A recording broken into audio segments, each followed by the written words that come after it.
a decision. We'll have to wait on 2 more. So in terms of the minutes, I'll let you know if we're correct. Thank you. Thank you, Hajira. Good morning once again. Good morning, colleagues. Good morning to the Minister, Minister Salim-Malatsi. I see Deputy Minister Kungubele. Let me welcome you. We do have councillors coming in from the council, so all chairpersons of boards or members of the portfolio committee or honorable members from the portfolio committee. You are all welcome to this very important engagement. Good morning, honorable members. Hello, Honorable Subrati. Good morning. Good morning, Chairperson. Is that a chairperson? Yes. I'm here. I'm just about to request okay. of yours. Oh, wonderful. Oh, wonderful. So are you with us, chairperson, today? Yes, I am going to be with you today, Honorable Subrati. Oh, wonderful. Oh, Thank wonderful. you so much. Thank you so much. Let Maybe me hand over to you. I don't know if you were on the floor already, if you just want to wrap up whatever you were saying, and then I would be able to take it from there. Thanks, Honorable Subrati. No, wonderful, Chairperson. I wasn't quite informed that you will be joining us, but it's such an honor and a privilege. Let me welcome you after your grueling session at the Ad Hoc Commission. It's so nice to have you. Let me hand over to you to do the official welcome and the presentation, the Chairperson of the Portfolio Committee. Thank you once again, Honorable Subrati. Good morning to all honorable members who are present on the platform. I feel like I've been gone forever. I don't know the people in the room anymore. But let me thank you so much, Honorable Subrati, for holding the fort. I have been excused from the ad hoc committee today, largely because I am struggling with flu. But I thought that since I was available, perhaps I would be able to join this meeting. My sincere appreciation to all of you colleagues, just for your understanding and your support while we have been deployed to other responsibilities. Let me also greet all the colleagues who have joined us from the department. I believe we may have some officials as well from outside the DCDT GCIS family. They are welcomed as well. I'm not seeing the minister or the deputy minister, but I suppose maybe we'll get to that when we come to apologies. May I request the secretary to please put up the agenda for the day? Good morning, Chairperson. Good morning, Hajira. Honorable Subrati, I see your hand is up. Chairperson, the Honorable Minister is on the platform, so was the Honorable Deputy Minister Kungubele. My apologies for that. Let me greet them. I did indicate that I don't even know the people in this portfolio committee anymore. So, Honorable Minister, Minister Malatsi, you are welcomed, as well as the Deputy Minister, Honorable Mondli Kungubele. Thank you very much for making the time to join us this morning. I see the agenda is on the platform. Starts with the adoption of committee minutes of the 21st of October, a briefing by the DCDT on the ICASA Evaluation Panel, presentation by the ICT Sector Council, B-BBEE ICT Sector Council on the ICT sector, and then the consideration and hopefully adoption of the strategic plan of the committee. Honorable members, this is the agenda. Maybe before I call for the adoption of the agenda, can I check if there are any additional apologies, Hajira? Chairperson, on my side, no apologies were sent, but Ms. Bodlani is indicating that she's struggling to connect, but I did see her online earlier. Thank you. There she is. Thank you. She has joined us. Thank you very much, Hajira. Then let's go into the minutes of the 21st of October. I'll just facilitate the going through, or sorry, let me first call for the adoption of the agenda. Can we have a mover for the adoption of the agenda? Chairperson, Honorable Subrati moves for the adoption of the agenda. Thank you very much, Honorable Subrati. Honorable Singh? Thank you, Chairperson. I second that motion. Thank you very much. The agenda is duly adopted. These are the minutes of the 21st of October, which was last week, Tuesday. Can we just go up? The agenda for the meeting was GCIS annual report, financial statements, MDDA annual report and financial statements, FPB.ZNA and ICASA also on annual report and financial statements.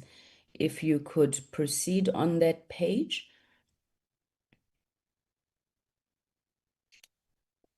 Any issues on page 1, honorable members? It's fine, you may move to the next page.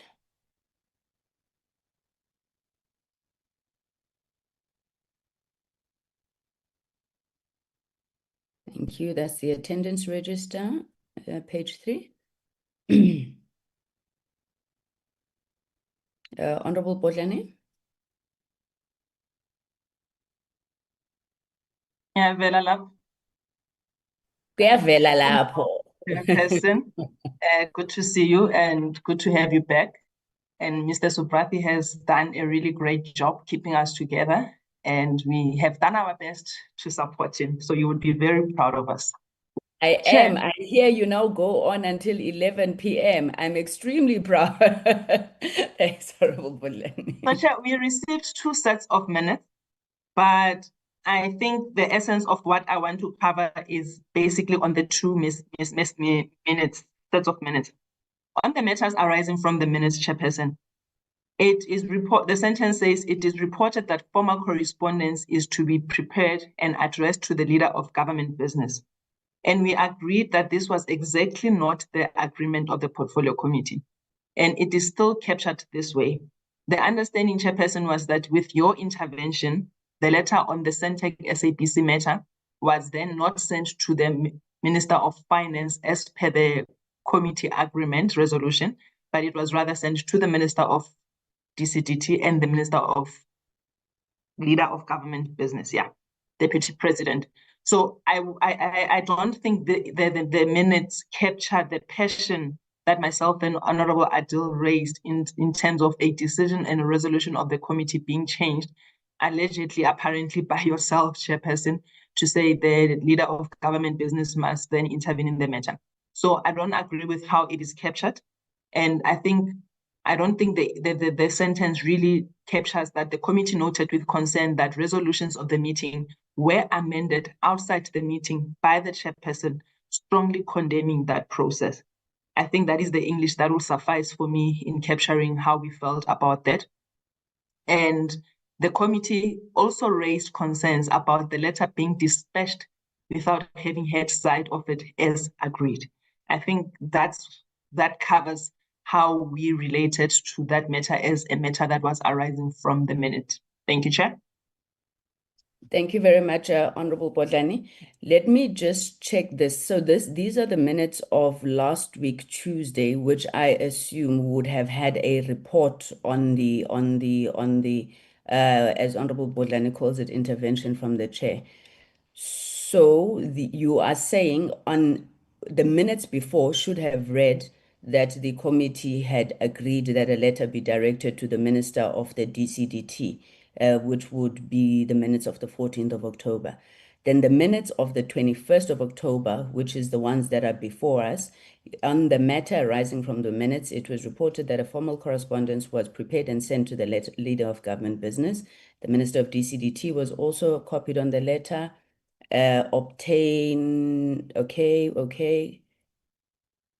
All right. So what you are saying, Honorable Bodlane, is that these minutes should indicate that the meeting raised concern about a decision of a meeting being changed outside of the meeting, firstly. Secondly, that the letter was not copied to or at least the portfolio committee was not given sight of the letter. Am I capturing you correctly? Because that's what you are saying should reflect on the minutes? Chair, and just to correct that, the resolutions of the committee. Okay. Hajira, do you have that? Can you make the amendments? I'm writing it down, Chair. Should I make it online? I think perhaps if you could, so that we are sure that we have captured the sentiments of the meeting. Not a problem, Chair. If we can start, sorry, Chair.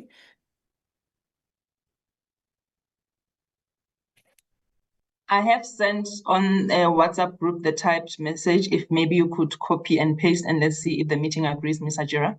Through you, Chair. Thank you. Will And do, maybe- Ms. Putlani. Yeah, let's capture it correctly, but maybe since we're on this issue, to firstly apologize, I think, to the members that they would have obviously taken exception to a resolution of the meeting being changed outside the meeting. The intervention that I had made was prompted by correspondence that we received from the SABC requesting that the committee should intervene in the matter. I had a discussion with both the acting chair as well as the minister.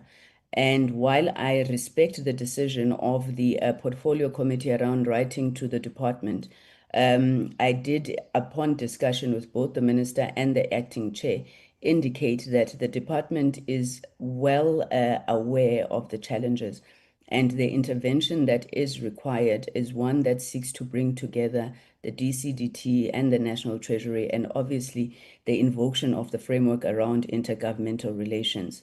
I think the minister accepted, I don't want to put words in his mouth, but accepted that type of intervention. These are minutes, so I don't want to speak to issues that I was not in, except to say that the letter was also copied to the National Treasury because it was requesting the leader of government business to intervene and bring the two ministers together. So my sincere apologies that that was perhaps not, communicated, but I do respect the decisions of the meeting, colleagues, and I'll make sure that such does not happen again. Thank you very much. Are you happy with the amendment there, Honorable Bodlani?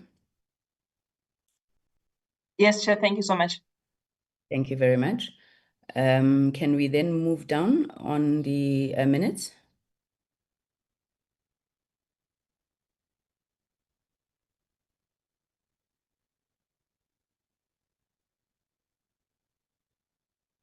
Any issues on page 4?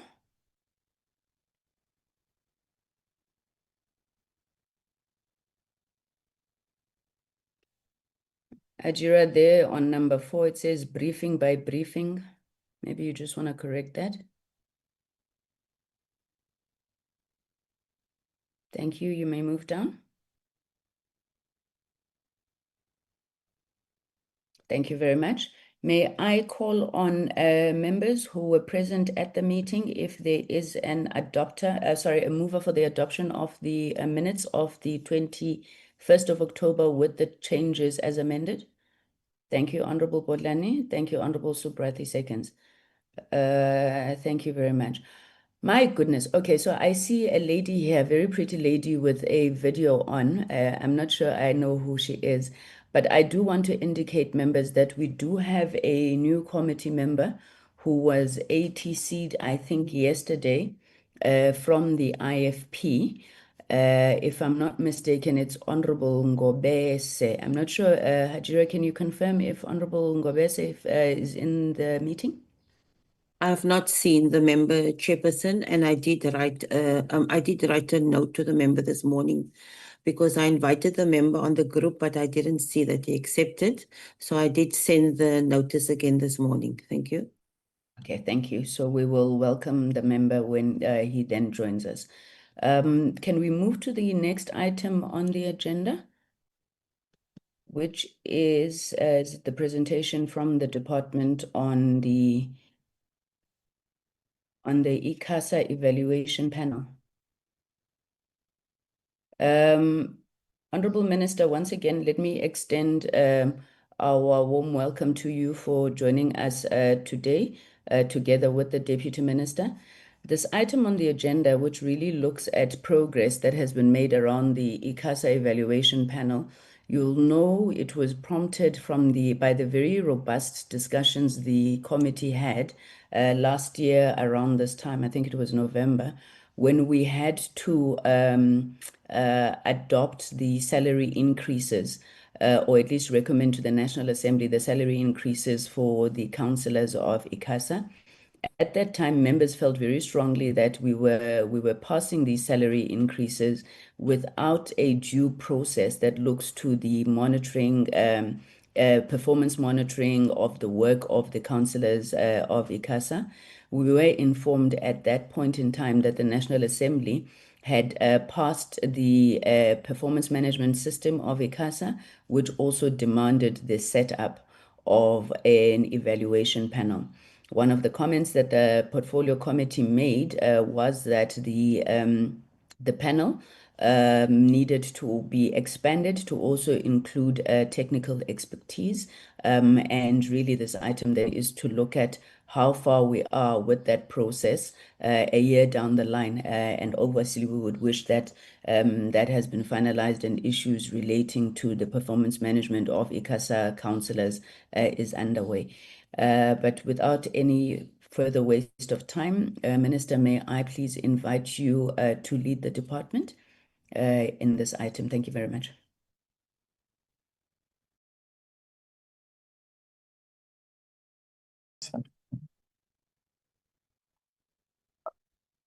Good morning. Good morning to members of the committee, the DM, and colleagues from DT. Thanks so much and for outlining what has sparked the engagement that we're going to have. So from the department, we're joined by DDG, who's parties over. We're also joined by acting DDG Sono,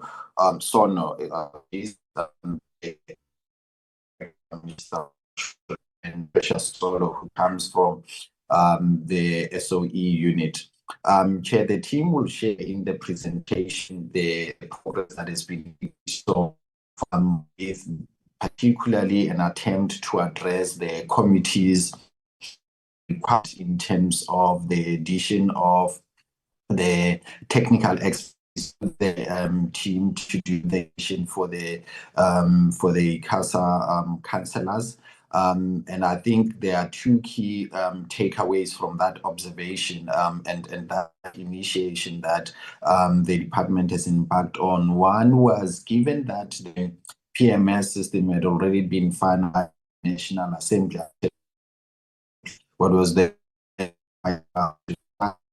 of doing the review first, so that in accommodating the specific requirements that the portfolio made, it does not then fall outside the scope of the existing PMS as it had already been approved. The team will share progress in terms of that. The second issue, which is worth noting, was that the team initiated an internal process of looking for that expertise within the master list of previous applications for all boards across our entities. And that process did not produce a suitable candidate, given that what was required was very specific. So that meant that we couldn't then easily source from the pool of talent that had been at our disposal from the various master lists, whether it was applications for Centec, BBI, and even including for the consideration for ICASA previously. So what we'll be bringing here are two options ultimately. Is in order for us to then move and move with a degree of speed in finalizing this, we are presenting to the committee the two options which are interlinked. One is the current composition to proceed while the process, the amendment of the PMS system goes through normal National Assembly, while we do the out and we formalize that process to seek those skills. The team has deliberated as to whether what would be the most time conscious approach to do that, whether we do a public call out, which would require an advert and then going through the administrative process of that, or whether we should do a proactive headhunting.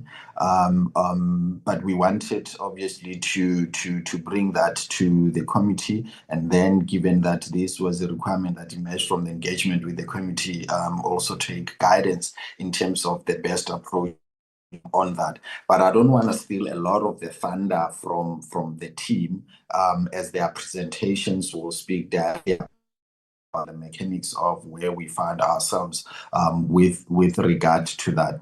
What they will also do is to provide an update in terms of the engagement we've had with the Minister of Finance regarding the concurrence for the remuneration of that evaluation panel. As members would know, the approval or the concurrence for their remuneration lies with of Finance. We had presented a proposal to that effect earlier in the year around April, and the Minister of Finance has come back that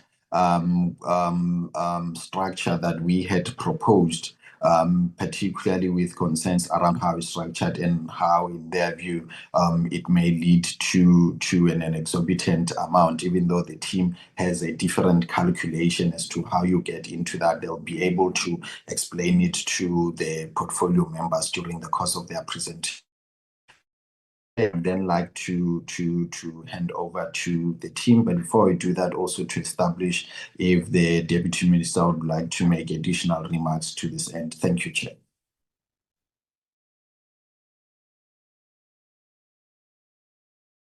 Thank you very much, Honourable Minister. Honourable Deputy Minister, could I invite you to make remarks?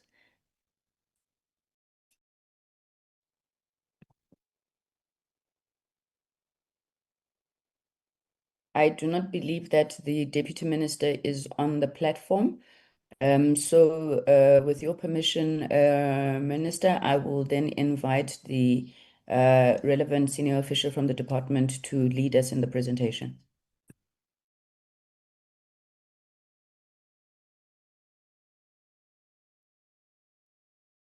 Good morning, Honorable Chairperson, honorable members of the Portfolio Committee, to the Minister and the DM if he's joined the platform, and the rest of the colleagues on the platform. Chairperson, I will be making the presentation, if I may be given the rights to share the presentation. Hey, Chairperson. Secretariat, can you give hosting rights to DDG Omega Shalembe? You now have hosting rights, Mr. Shalembe. Thank you very much, Chair.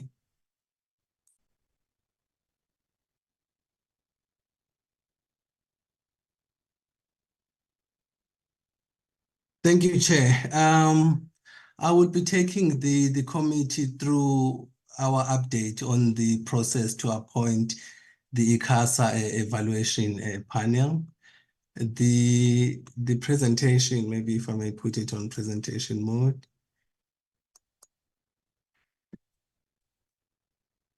The presentation really outlines the purpose and overview. It gives the background and the progress since February 2025. It also then proposes an amendment to the PMS, which is the ICASA Performance Management System, and gives the justification for increasing the panel composition. It then gives where we are at this moment in terms of the current status. We also provide the objectives of the PMS review, and then we talk about the next steps and conclusion together with the timelines. I must apologize, Chairperson, upfront, and mention that over and above the presentation that was circulated, we've added 2 slides in this presentation.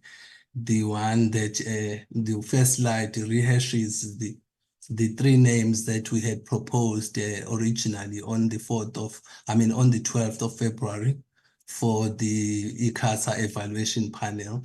And then the second slide presents the timelines that we anticipate to finalize the process of both the review of the PMS, both the review of the PMS, yes, and the eventual inclusion of the technical experts into the ICASA evaluation panel. So as for the purpose and overview, really, we seek to provide an update to the committee on the progress made since 12 February 2025, presentation on the appointment of the ICASA evaluation panel. We also seek to propose the amendment to the Performance Management System, PMS, to expand the composition of the panel from 3 to 5 members so that we can include the technical expertise. And then we seek to outline the next steps to ensure the inclusion of the technical expertise within the panel. On 12 February, Chairperson, the department presented to the Portfolio Committee and proposed the composition and operational framework for the ICASA evaluation panel, established in terms of the performance management system for ICASA councillors of 2022. The presentation basically briefed the committee on the legislative and the governance framework underpinning the establishment of the ICASA evaluation panel, which included the provisions of Section 6A of the ICASA Act, the PFMA, and the Clause 15 of the PMS, which provides for a 3-year review cycle of the PMS.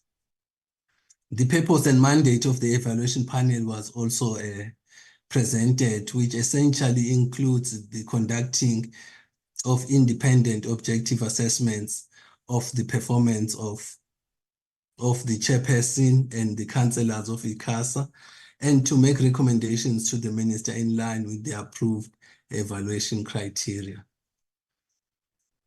The composition and selection process of the panel was also presented, initially proposed to consist of the 3 members with the expertise in accounting or auditing expertise, representatives from civil society or academia, as well as a legal expert with a particularly labor-related experience, which was to be preferred, to ensure objectivity, fairness, and accountability. The criteria and competencies were also presented, which we had considered during the shortlisting process, which included qualifications, experience, and the absence of conflicts of interest. Having made this above presentation, the committee recommended that the department strengthen the composition of the panel by including at least 1 member with technical expertise. So what have we done to date? We have reviewed, as the minister has indicated, the nominations which we had received as part of the recruitment process for the proposed evaluation panel. As part of that process, we determined that the initial advert had focused primarily on attracting the skills which are prescribed in the PMS, which are legal, financial, and academic backgrounds, but none with the technical expertise. As a result, then we could not find anybody with the technical expertise from that list. We then went on to look into the master list of candidates who had applied for other boards such as Centec and BBI, but again, unfortunately, no suitable candidates were identified. As we were doing that, Chairperson, we also noted that the PMS is due for a review, and as a result, the department has initiated the process to review the PMS to accommodate the recommendations of the Portfolio Committee. Beyond the committee's recommendation, the department also implemented several key activities to operationalize the PMS during the 2025-26 financial year. And these included, 1, the analysis of performance agreements. We have since received the performance agreements from ICASA councillors, and we have then analyzed them based we have analyzed the agreement submitted by ICASA councillors at the end of April 2025 to ensure alignment with the approved PMS indicators and national priorities. What also we have done is the facilitation of councillor appointments. The committee will recall that at the time, there were 5 members of council to ICASA, and subsequently 4 additional members were appointed through the committee. And so we facilitated that appointment to strengthen ICASA's governance and regulatory capacity. Then also we have done the determination of evaluation panel remuneration, which, as the minister has mentioned, we submitted this remuneration structure to the minister, and the minister then submitted and sought concurrence from the Minister of Finance on the determination of remuneration of the evaluation panel. The Minister of Finance has since come back to the minister, signaling his concerns that perhaps the proposed hourly rates are excessive if they are looked at from an equivalent annual amount, and therefore proposed that perhaps the evaluation panel members be paid at the level of the chairperson and council members of ICASA. So what are the proposed amendments to the PMS? In order to fully implement the recommendations of the Portfolio Committee, we are indicating here that it is necessary to first amend the approved performance management system, which was approved by the National Assembly, and in order to provide for the inclusion of a candidate or candidates with technical expertise. We therefore are proposing an amendment to the PMS to expand the composition of the ICASA evaluation panel, not only to accommodate the inclusion of technical expertise, but also to increase the overall panel size from the original 3 in the PMS to 5 members. This amendment aims to strengthen the panel's diversity in its expertise and enhances the operational continuity, whilst giving effect to the committee's recommendation for broader technical representation.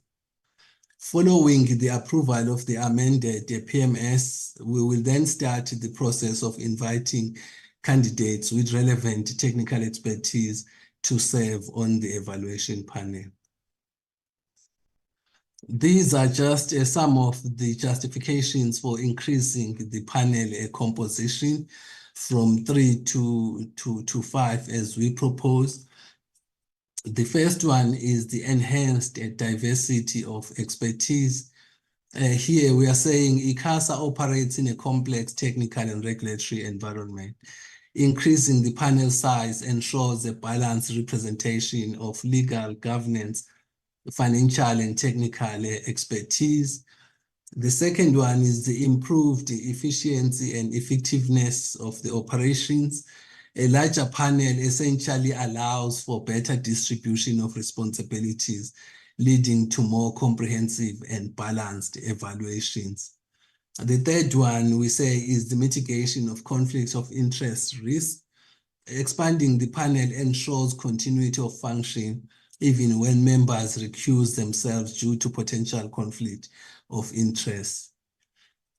And finally, we say an expanded panel allows for continuity and stability in the evaluation process, ensuring that additional members enhance the resilience and ensure that unforeseen circumstances such as illness, resignation, or any other reason for unavailability do not disrupt the evaluation process.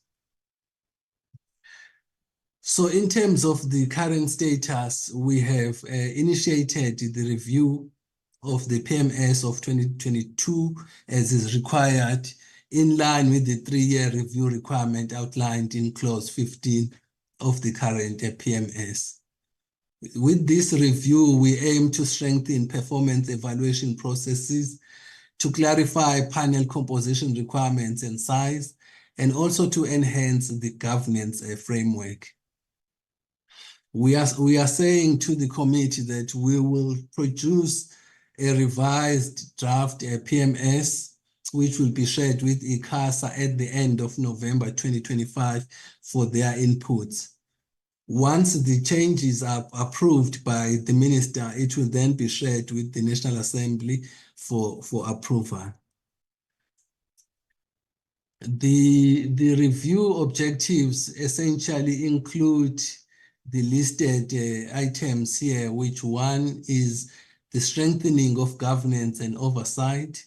This seeks to ensure that the PMS supports transparent and effective evaluation of ICASA councillors in line with public sector governance principles. 2, it aligns with the legislative mandates, updating clauses to ensure full alignment with Section 6A of the ICASA Act, the PFMA, and other related frameworks. 3, to enhance the evaluation methodology by refining the approach to performance assessment to ensure it is evidence-based, fair, and outcome-driven. 4, to improve implementation efficiency by simplifying processes to reduce administrative burdens whilst maintaining rigorous standards of accountability. 5, we want to introduce the performance appraisal mechanisms as part of the PMS itself. This will incorporate a structured performance appraisal process outlining clear timelines, criteria, and rating scales for evaluating the chairperson and councillors and the council as a collective. And finally, 6, to establish a dispute resolution procedures. This will include provisions to guide how disputes arising from the performance evaluations will be addressed to ensure fairness, transparency, and due process. The proposed next steps then is that we needed to continue with the PMS review process and finalize the revised PMS by end of November 2025. Submit the revised PMS for approval by the Minister and National Assembly after receiving inputs from ICASA. And once the PMS revisions are finalized, then consider the appointing of a technical expert or experts to the evaluation panel as provided for in the revised PMS. So in summary, then we're saying we have responded to the committee's recommendations by initiating the review of the PMS to ensure that it remains effective, compliant, and fit for purpose. And to enable the implementation of the PMS, we are recommending that the Portfolio Committee consider the appointment of the 3 originally recommended candidates under the current PMS of 2022 while the review process continues. The inclusion of a technical expert or experts will be addressed through the revised PMS once approved. We remain committed to reporting progress to the Portfolio Committee as milestones are achieved. This is the slide that we have added to the original presentation, which basically refreshes the minds in terms of the names that we had proposed for the evaluation panel, which we are still recommending that the committee approves so that at least the work can begin in preparation for the evaluation of the ICASA councillors' performance. We're saying here we are proposing that the appointment of the following 3 candidates as members of the ICASA evaluation panel in terms of the current PMS be approved. And number 1 is Mr. Rajesh Mahabir, who comes from the accounting and auditing expertise. Ms. Penelope N. Beck, who comes from the civil society or academia representative. And Advocate Nimrod Khaorayelwe, who is a legal expert with the particular labor-related expertise. We had said when we made these recommendations that we are also proposing that should Mr. Mahabir no longer be available, that Ms. Princess Mangoma will serve as the replacement candidate. And to note further that the recruitment process for a candidate or candidates with technical expertise will be initiated and finalized upon approval of the revised PMS in alignment with the Portfolio Committee's recommendations for an expanded panel composition. The next slide, which we have added also, is the slide that captures the timelines. As the Minister has indicated, there are two alternative ways in which we could try and source this technical expertise. The one is the usual open advertisement to attract the candidates with technical expertise. We do this by way of a public advert. We normally do it in the government gazette, two newspapers, and some social media platforms. And we are saying we will open this advert for 14 days of advertisement before we close. Alternatively, we can do a targeted headhunting for the relevant technical expertise. And here we can directly engage with the relevant institutions and professional bodies. We are saying this can be completed, this exercise of headhunting can be completed in a total number of 14 days. If we were to continue with the public advert route, we will then need to do the shortlisting after the advert has closed and the vetting of the candidates. The shortlisting will be done by DCDT, and we are usually assisted by an independent panel, and we are assisted then by a service provider in terms of vetting of the candidates, and we are saying that will be done within 21 days. And then we will be presenting the proposed new members of the panel to the Minister for approval and submission to the National Assembly for concurrence. And that will be done immediately after the vetting of the members or of the panel members. So we are estimating that overall a duration of 2 months process will need to ensue to commence after the revised PMS is approved to source the technical expertise over and above the 3 proposed members of the evaluation panel. This is the last slide, Chairperson. So I thank you very much. So in summary, really, we are requesting that the committee approves the 3 names which we had recommended at the time for the evaluation panel. We are also recommending that the committee notes the need to review the PMS in accordance with its provisions, clause 15, which says it must be reviewed every 3 years. It is that review that will allow for the inclusion of a bigger panel, as well as the inclusion of technical skills in the panel. Thank you very much, Chair.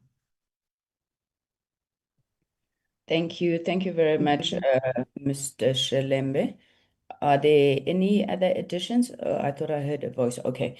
Thank you very much, Mr. Shelembe, for that presentation. I'm going to open it up to the members just to engage the presentation. Can I check if we have any hands on the content of the presentation, as well as the recommendations that have been put before the Portfolio Committee? If my memory serves me well, the candidates had been presented to the committee in February, and I think there had been concurrence barring this issue that we felt that the panel was not representative enough. Honorable Subrathi?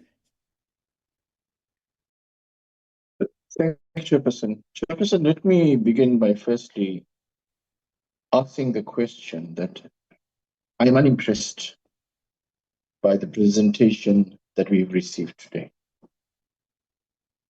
That it's almost a year it has taken for us to receive this presentation. And maybe the question I need to ask is, had this not been on the parliamentary program of the Portfolio Committee,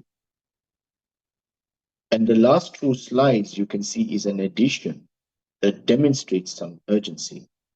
The question I then beg to ask is, when would this have been done, this entire process?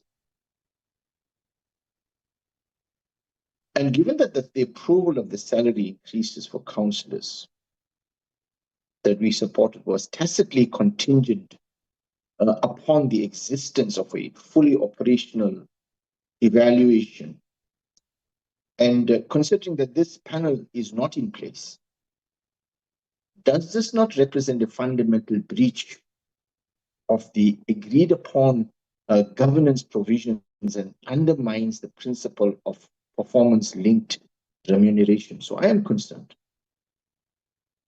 And the proposal that's come to us now in the last two slides, why was this not done to us sooner? I mean, if there were 3 members, why could those 3 members not be appointed into a panel? Do an assessment, and then it can be strengthened much later with the technical expertise that we are hearing of. To add on an additional technical member, which is important. Why was it not done sooner than now? What we are being told now about 3 members, why was it not done sooner? Because what it means is that this entire year would have passed, and the panel, and there would have been no assessment being done. Now, the presentation states that the initial advertisement failed to attract technical experts. So why was the recruitment strategy so narrow? And why wasn't a targeted search for this critical skill set of technical conducted concurrently with the initial process, rather than it causing a year setback, where we heard that it's a requirement that you need to have legal, etc. But clearly, as leaders, we ought to know, given the nature of ICASA, that technical skills ought to have been in the initial advertisement. So why was it excluded? The presentation also talks of a draft. The draft PMS will be shared with ICASA for their input by the end of November, I think. Maybe what is the nature of this consultation?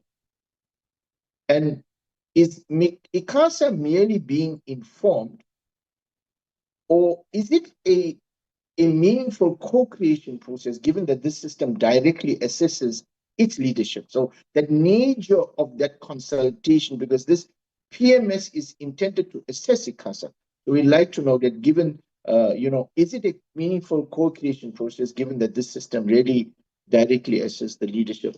Jefferson, let me pause here, except to say that I must record my disappointment that a year would have passed, that this committee is not in place, and the board would not have been evaluated. And I really do believe that as a matter of urgency, this matter must be fast-tracked. Thank you so much, Jefferson. Thank you very much, Honorable Subrathi. Honorable Bodlani, you'll be followed by Honorable Ngubane. Thank you so much, Chairperson. Chair, I must confess, I really am not sure how to react to the presentation. But based on everything that Honorable Subrathi has said, I think just to amplify what he has said, and for me, the one thing that really jumps out is the time frame of 2 months, when there still has to be vetting that needs to happen. And considering how long it has taken to find people that are fit for process, for purpose, is 2 months a realistic issue? Or are we going to come back and say the 2 months was not a suitable time frame, and therefore the process restarts? How suitable is two months? And also, we know we have been told as a portfolio committee that I think 3 of the current councillors, their term is coming to an end. How is the department planning on getting the replacements and not creating a vacuum so that the work of the regulator continues? But I must say, Chair, I really am battling to really see where the process is going. And I'm trying to also remember if we've done this process before and where Parliament enters. So if maybe you've got that answer for me, I would really appreciate it. just so that at least I'm a bit more empowered. Thank you, Chair. Thank you very much, Honorable Botlane. Honorable Ngubane? Yeah, thank you very much, Chair. I'm battling to find my video here, but as I speak, Chair, when I find it, it will be enabled. Chair, my challenge with the presentation, we appreciate the presentation and that there is a progress on the matter for the ICASA panel. My main concern was the 3 candidates that were presented. And then the third one says that in case one of the candidates is not available, Ms. Magoma will come in. I'm concerned, Chair, with our deliberate intent of transformation in terms of gender inclusion as well, in that it seems like we keep on deliberately missing the point by not deliberately doing things to transform the ICT sector by making sure that we make sure that on each and every time on our appointment of the candidates, we do not just say women will always be included. If whatever happens to the 3 genders that is there, if one is not available, then the other one will come in. According to me, Chair, I would have preferred that if you've managed even to find the third person who will come and fit in to include the gender, you would have swapped the 3 candidates, at least slot them in to make sure that you balance the gender representativity on that. That was my specifically glaring error in that presentation of the inclusion of those panel. I think that's my only concerns for now, Chair. Thank you very much. Thank you, Honorable Ngubane. Honorable Elisha?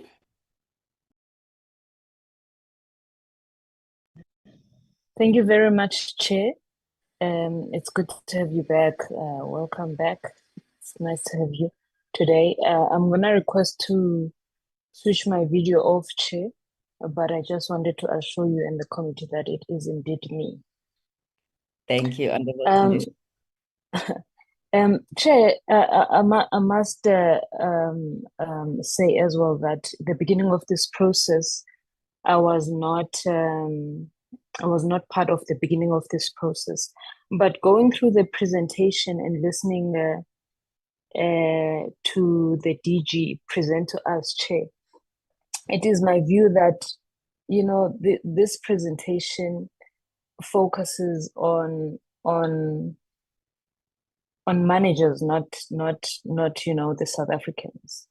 I hear me out. I think it really is you know, about managing the performance of ICASA councillors, and I say this because there is no mention of whether ICASA itself is effectively fulfilling, you know, its mandate to regulate the sector in the interest of the public. I think, Chair, I'm concerned with whether ICASA is reducing the cost of communication, like, you know, data and airtime. These are the issues that remain ridiculously expensive for the majority of South Africans. And this is stifling really economic participation and access to information. We know that we raise it, you know, every time as the EFF. So I think I'm concerned with whether ICASA is effectively ensuring the rollout of infrastructure to the township rural areas and, you know, the poor communities to bridge the digital divide. So this presentation, it does carefully detail on how we will assess the councillors, right? But it says nothing about how we will assess whether ICASA is serving the people. So Chair, I don't know if it can be stated how the performance of these councillors will be measured against the outcome that matter to the people of South Africa, specifically the reduction of, you know, the data cost and the expansion of the network coverage to these underserved areas, and the breaking of the monopoly power of, these large telecoms companies that we always talk about. And they propose the adding of technical expertise to the panel, right? And I'm looking at it, I'm thinking, given the crisis of this high data cost, can they confirm that these technical expertise will include, certain specialists in poor pricing models? Because I think that's what we need. Or we simply just adding other people who are not going to ensure that our people afford data and the data is affordable for the majority of the people of South Africa. And while we are discussing the composition of evaluation panels for another few months, Chair, I just wanted to find out, what is ICASA doing right now to intervene and force a drastic reduction of data prices? And maybe I wanted to just raise those points and concerns, Chair. And maybe the last one,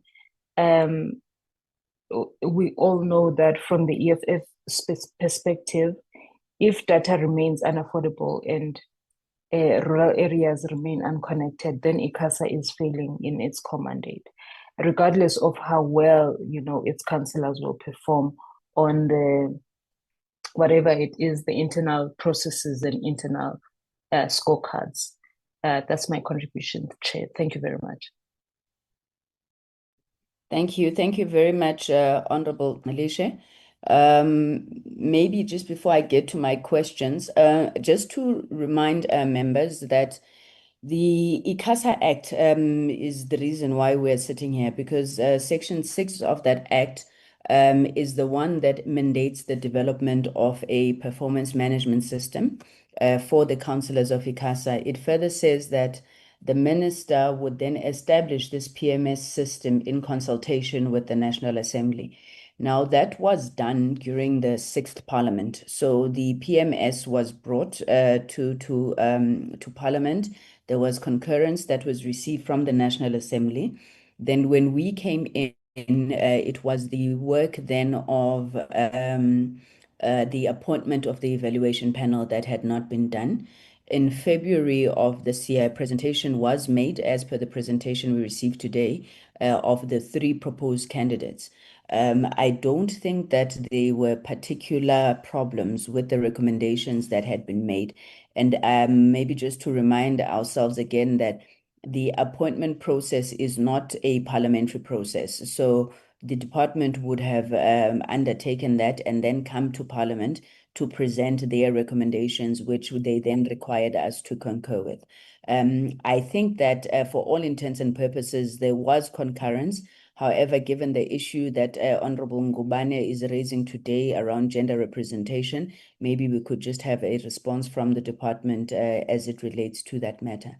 I would propose that maybe members must just have a look at the ICASA Act, because some of the issues that Honorable Malishe raises in terms of what are the key performance indicators. So is it efforts to reduce data costs that will be included as part of the PMS are some of the things that we are mandated to have a look at when that PMS is approved. So my questions, Honorable Minister, colleagues, is firstly the performance agreements. I see that you're saying end of April. The performance agreements were exchanged between yourselves and ICASA. Now, this was one of the problems that we had, that they didn't even have performance agreements before we get to monitoring performance. So the presentation is unclear on whether those performance agreements have now been signed. Then secondly, I don't think that as a portfolio committee, it's within our remit to prescribe process. So whether you go headhunting or you go advert, I just want to know why you would want to propose that we adopt the 3 names, which was going to take its own process, knowing the timelines of Parliament, and then come back and do the same process again for an additional 2 members. And in between that, we still need to get the revised PMS approved through Parliament.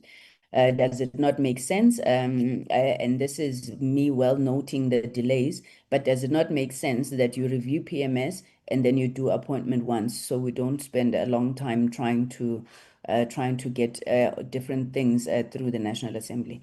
Over to you, Minister.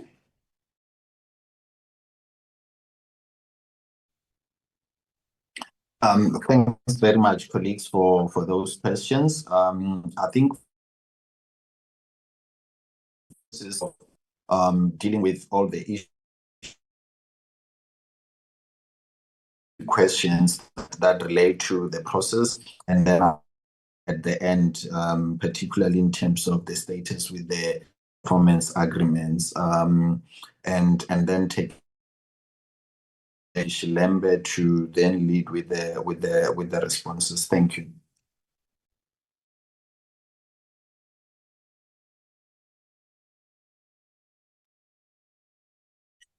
Thank you, Minister, and thank you to the chairperson and members for the questions. I'm gonna start from the top really and try and go down through the questions, and will invite some of my colleagues perhaps to add if I miss out on some of the questions. The first one really from Honorable Subrathi is that why has this taken so long, and when would this have come to the committee if it wasn't a part of if it were not part of the committee's program? I think we have attempted in the presentation to show that since February the 12th, when we were here at the committee, we have done several things to fulfill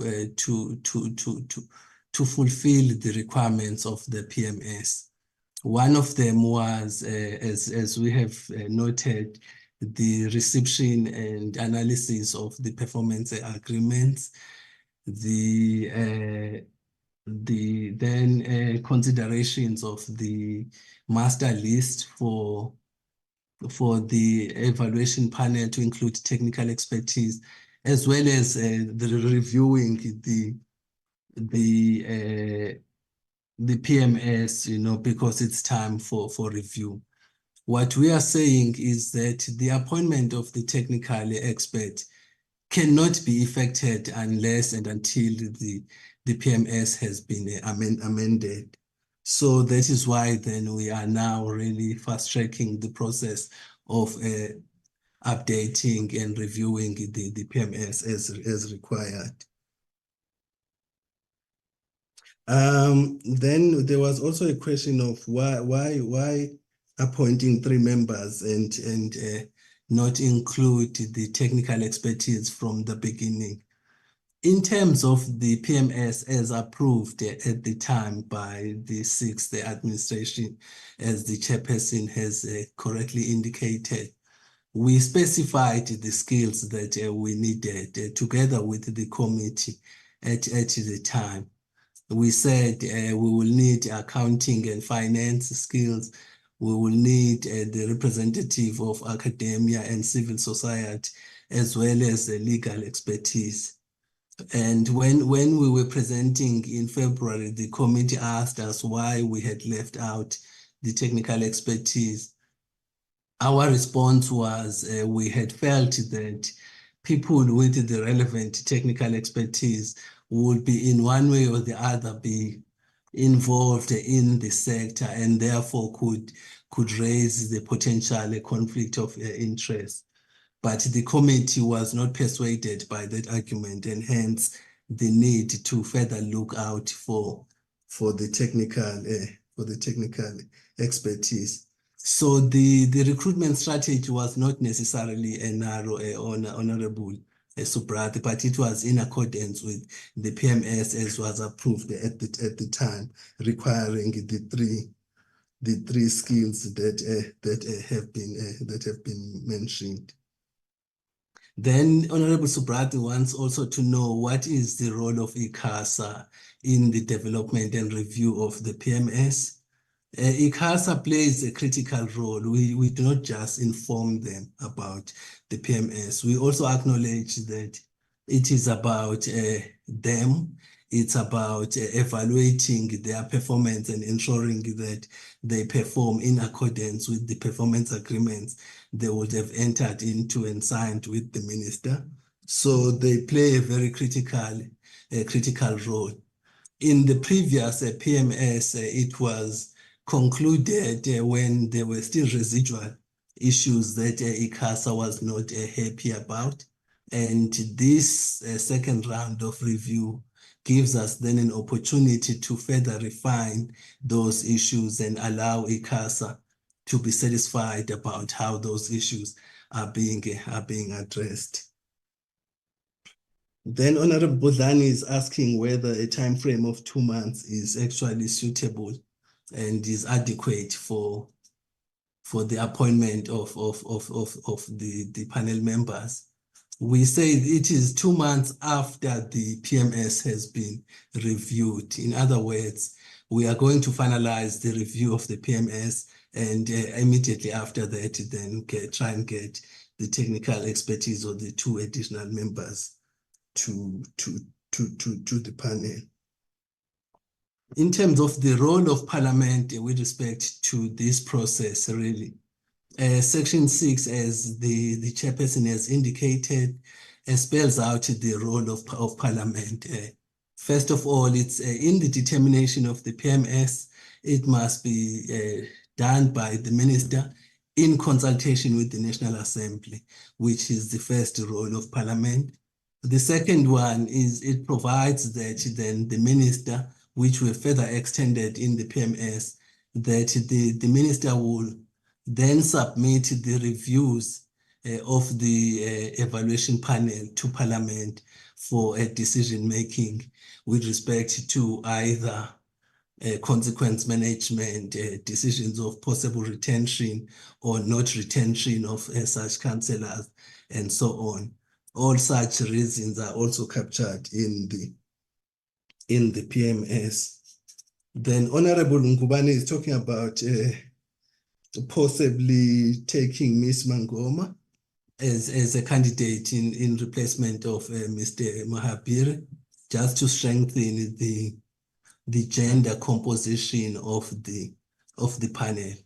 I think if that is the feedback and the recommendation of the committee, there's nothing really stopping us from doing that, because we had found that Ms. Mangoma and Mr. Mahabir possess the same kind of skill set that we require, except that Mr. Mahabir was perhaps more experienced than Ms. Mangoma.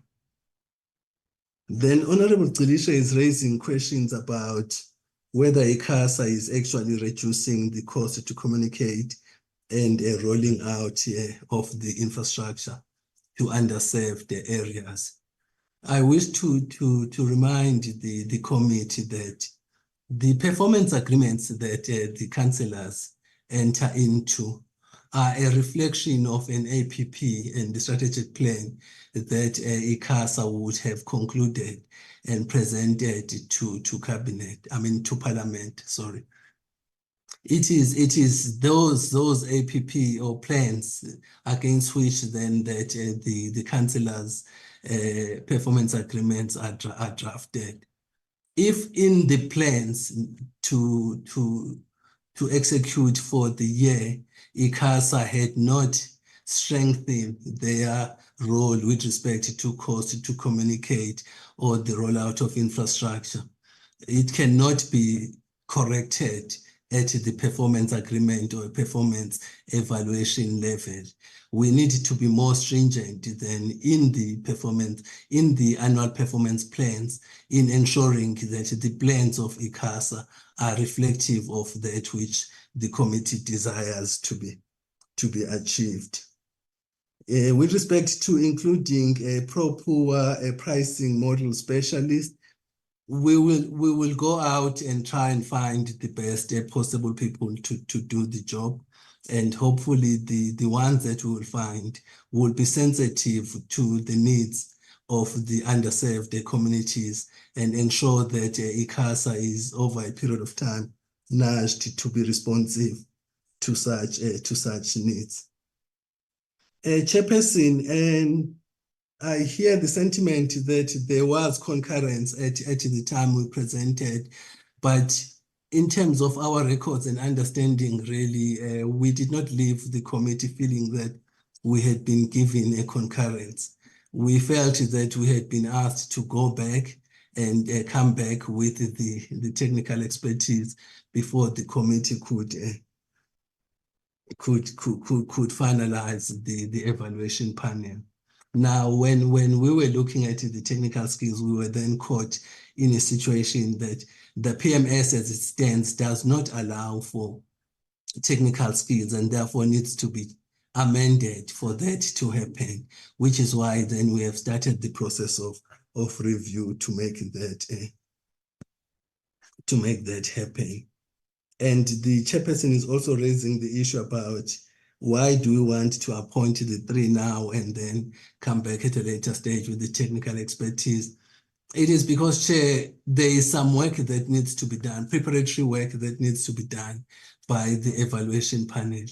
In terms of the current PMS, the evaluation panel is the one that needs to develop the evaluation methodology to be utilized to evaluate the ICASA councillors.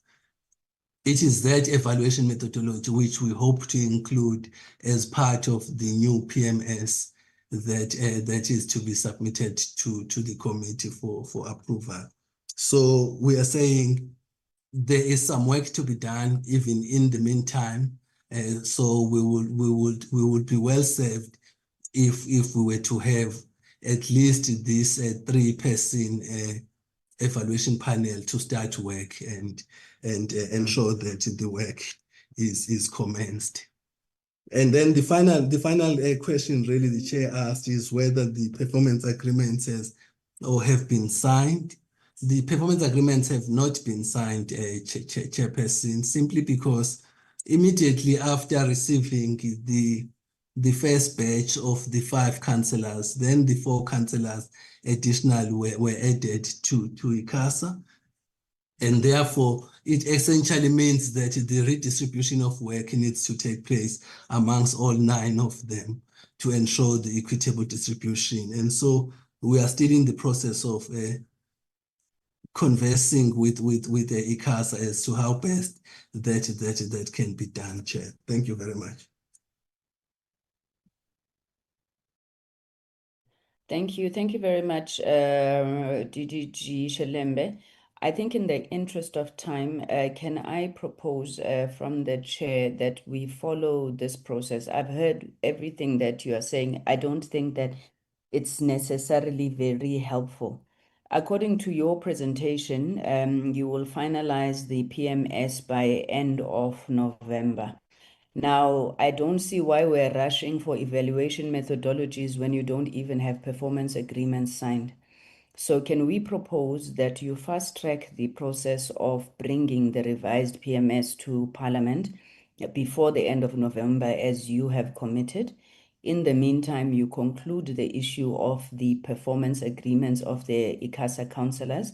I'm sorry, I may have missed the response to Honorable Bodlani's question about when you are going to initiate the appointment process to replace the councillors whose terms are expiring, but that's a separate issue. So finalize the PMS, we get that processed in terms of review, you finalize the performance agreements, and then come back to Parliament then with the full complement of the proposed panel, which would then take place once the PMS has been reviewed and approved by the National Assembly. Can I check with the members if that summary would suffice? And obviously this is having acknowledged and welcomed the sentiments that Honorable Subrathi had raised in terms of timing on these matters. Thank you, Honorable Bodlani. I'm not seeing any other. Honorable Subrathi, you wanted to come in? You've got your hand up. Yes, thank you, Chairperson. I support the way forward, and I also wanted to express my concern that the performance agreements have not been signed. We've appointed these additional councillors a few months ago. one would have taken comfort that had that been signed, at least there would have been some level of direction of the councillors, what is expected of them. Now, in the absence of PMS, we haven't even done the groundwork. So I welcome your recommendation and prioritization that be prioritized. And safe to say that we must place the citizen at the center of whatever we do. For us being unable to establish the panel, for us being unable to sign the performance agreements, necessarily means that the citizens who are supposed to benefit from a focused and a sharpened ICASA, because they know what's expected of them, is not happening. So I want to emphasize that that process must be fast-tracked. Thank you so much, Chairperson. I would like to respect also your emphasis on time management. Thank you very much, Honorable Subrathi. Acting DG, I'm not sure if they said acting DG, but DDG Shelembe, at the end of November, we will await to receive then the revised PMS, both for the purposes of amending the panel as well as updating it, which is the every 3 years as mandated. And we hope that when you come back with that, you will also come and indicate to the committee that those performance agreements with the councillors have been finalized. The reason that you provide that it's because new councillors came in, I don't think that as a committee we are accepting that, because even before we started with the work to fill the vacancies in the ICASA Council, there was still no performance agreement signed. So why this matter has to drag on for years is something that I think as a committee we have an issue with. On the matters that Honorable Ngubane had raised with regards to the composition of council, you would then be making a submission to us, which is the full component of 5 for the panel. And we will then once again go through that process to ensure that issues such as gender, the necessary expertise and so forth have been adhered to. Honorable Minister, honorable members, colleagues, with that, then could we move off this topic, because I think we're starting to run out of time. We do have present with us representatives from the B-BBEE ICT Sector Council. We have invited them today to come and present to us around progress that is made in terms of entrenching, advancing transformation within the ICT industry. You will remember that the B-BBEE ICT Sector Council was established, I'm not sure the year, but by then it was still the Minister of Telecoms and Postal Services, and it had a mandate, obviously, to oversee the implementation of the ICT sector code. We had initially wanted the Department of Trade, Industry and Competition to be presenting on the same day, but I think that there was a problem with scheduling in that regard, because the department, as the owner of BEE, would have been best placed to obviously create the necessary framework that then allows these discussions. But nonetheless, let me welcome Councillor Minki Tulo. I think she's the chairperson of the ICT Sector Council, with Councillor Katharina Pillay, Councillor Kanyama Senyemnyatsi, Councillor Takane Masuka, Councillor William Lidwaba, Councillor Tashreeq Truebody. You are all welcome to this meeting of the Portfolio Committee, and we truly look forward to engaging with you. Councillor Tulo, over to you.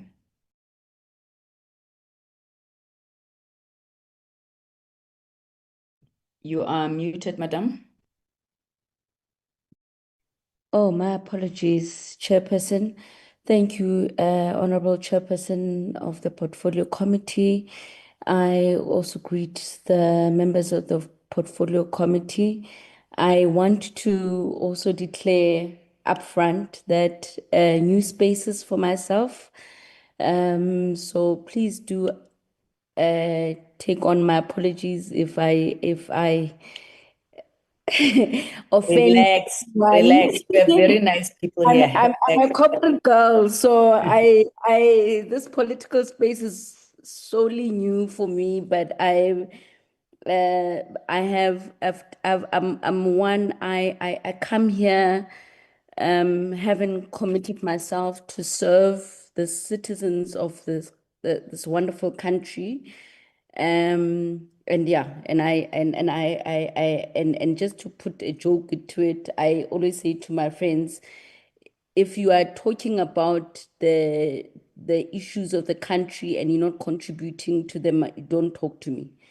So this is why I'm here. Thank you. Chairperson, thank you for inviting us to this platform. Committee members, I greet you with grace. I greet my fellow colleagues who serve with me diligently on the council. And I am going to request if I may also be given rights to presentation rights so I can take you through the presentations, please. You can proceed. Thank you. Okay, I'm gonna, much appreciated. Please do let me know if you are able to see my screen.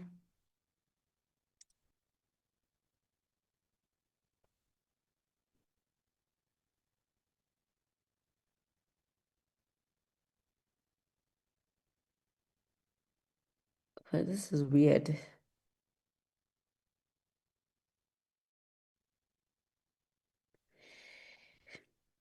Something is happening. There you go.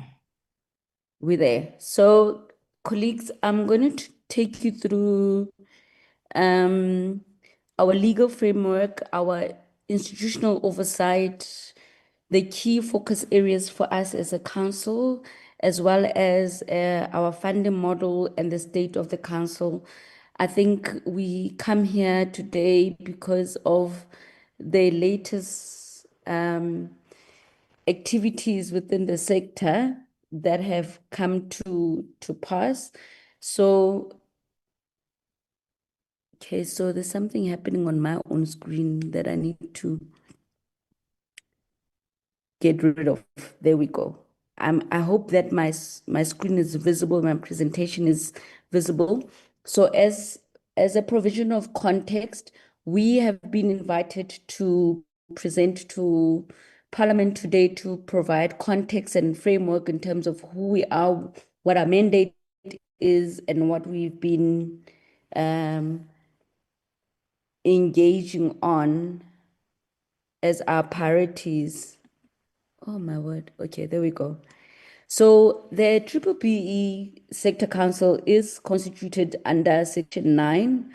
So we do serve as an independent body, meaning that we advise both the private sector and the public sector in terms of transformation agendas. What we've observed over the years is that there's been a disparity or misunderstanding of who we are and what we do, because a lot of the multinationals that we engage with have a very constrained observation of what we do. However, we are a voluntary council. So unlike ICASA as our counterparts, we are not full-time employees, and we'll address that when we come to the funding model that restrains us to being able to do what we need to do. We also are part of appointees that are selected by subsector councils. For instance, in the sector, we have the ICT sector, but the ICT sector is very complex in its nuances. And therefore, how we get appointed or nominated is by virtue of the subsectors presenting us to the Minister of the Communications, because the B-BBEE Act, it belongs to the DTIC, and then Sorry, Councillor. Can I ask that you please put your presentation in presentation mode? It's cutting off on the side, so we're not able to see it properly. Thanks. Apologies. Thank you, Chair.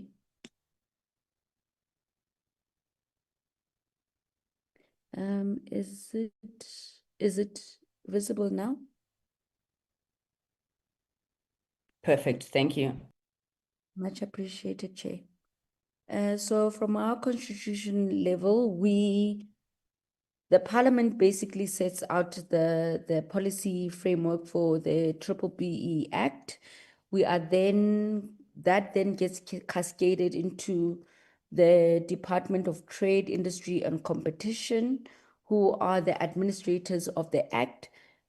That is further cascaded to each sector industries. Here, us presenting is the ICT Sector Council, reporting to both the Department of the DTIC, but also to the Ministry of Communications. We do operate as an independent body. And what we then stand for is that our primary mandates is for us to review the B-BBEE ICT sector codes, which basically are tied right back to the national agenda. Unfortunately, this is something that we are trying to mandate and correct, because this sitting council was appointed as of July 2024, but the B-BBEE Sector Council was initially initiated during the fourth administration. And at that time, it was then funded and supported by that administration. Our core mandate is to review the B-BBEE ICT sector codes, to compile annual reports in terms of the transformation agenda and what the progress is, and then to provide guidance on compliance to the private sector, as well as to review any amendments when it comes to policy that we see that need to shift because of any changes in the market.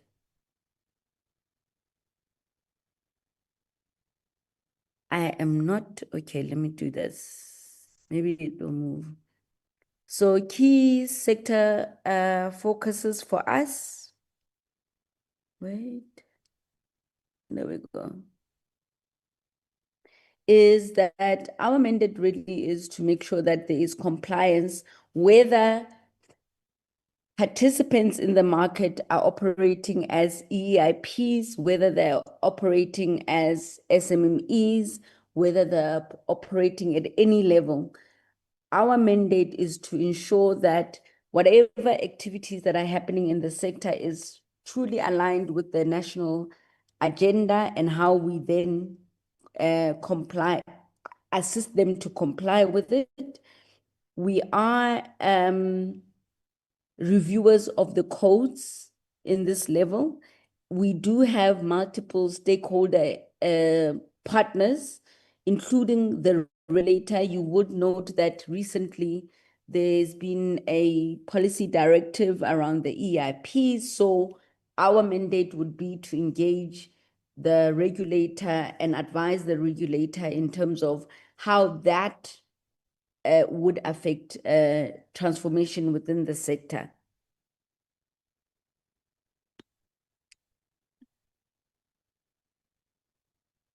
I know a lot of interest has been derived since we published a position note into the sector around EIP, and therefore we wanted to make it clear in terms of where we sit, that we are independent. That said, the current vision for this for the council was established in 2016, which was under the fourth administration. We then, the previous council, besides the current council, then set and submitted revised codes in 2021. Unfortunately, those were never published. And the feedback that was received, that it was that there were a couple of gaps that we ought to address. One, that any code adjustments that we do has to be economically researched and financially and legally sound. Unfortunately, because we are voluntarily, we did not have the capacity to be able to onboard any other service providers to give perspective or review or context of what we had presented at that point as the revisions of the codes. That said, what we deliberately do in terms of assessing any applications that come to us, which are mostly the EIP applications, is that we would then look at each and every individual application to determine whether it has components that align to the national agenda framework, as well as whether they align to the digital master plan agenda. Unfortunately, what we have observed over time is that we have a lot of multinational participants in the economy, as well as the mega corporates that are operating in the industry that have a lot of activities and programs that are happening, but they are not necessarily directly tied to the national agenda, which is something that we are aiming to address. So that said, in terms of the EIP governance and rules, the EIPs apply only to the multinationals. It is upon us to detect and analyze and assess and do the investigation on whether any EIP applying into South Africa doesn't have any similar agreement in any other country. That's how they then get qualified. We then receive, in the past 12 months since our appointment, we've received 3 applications, which is a dismissible number, noting that there is probably over 50 multinationals operating within the sector, even outside and excluding the alternative market dependence, and I'll speak to that later, right? When it comes to EIP, we have a defined life average base of the value of the program. So how we evaluate these things is that anyone who is earning an NPAT of 100 million and above over 10 years sits in a different category. There's also 7 years, which at 7 years, we look at 75 to 100 million. And then lower than that, we look at 5 years to 3 years, right? The challenge we've always been observed is that all of the multinationals that have submitted applications to us have rejected providing us evidence-based data for us to determine their contribution into the country, because you need to understand that when you are applying for an EIP application, you are basically indicating that you are not giving 30% of your equity as per the ICASA Act, but you will give an equivalent of that 30% as an investment in the country. The challenge we've had is that none of these multinationals have given us the data or any verified data for us to be able to evaluate whether the contribution they are making is equivalent of that 30%. The rejection has been on the basis that they only submit that data to the DTIC as our stakeholders, and we are in engagement with the DTIC to figure out how we will align with each other, because one of the things that we've also presented to the DTIC is that when a multinational comes and presents their application into the council, we need to differentiate between them being an investor versus being a requester of a license to operate. Meaning when you request a license to operate, that's exactly what you're doing. You are requesting to trade in the country without any significant contribution to the economic development of the country. Whereas when you position yourself as an investor, you then have to give us the equivalent according to the bylaws. Another thing I want to highlight in this context is that we have presented to our stakeholders that a lot of the multinationals have basically presented themselves to saying their international laws bypass our local laws, which we've questioned and put upfront to the department to say, our understanding is any trader that comes into our environment has to trade within our local laws. So if we cannot monitor and we cannot engage with them from an evidence-based principle, then it becomes a problem in that instance. How these EIPs come into our world is, one, they will come to an application through the council. Let me be clear, this is a new mandate and era. Previously, EIPs have come into the country with no oversight from the council, meaning EIPs and multinationals that have taken the EIP option for equity equivalent have never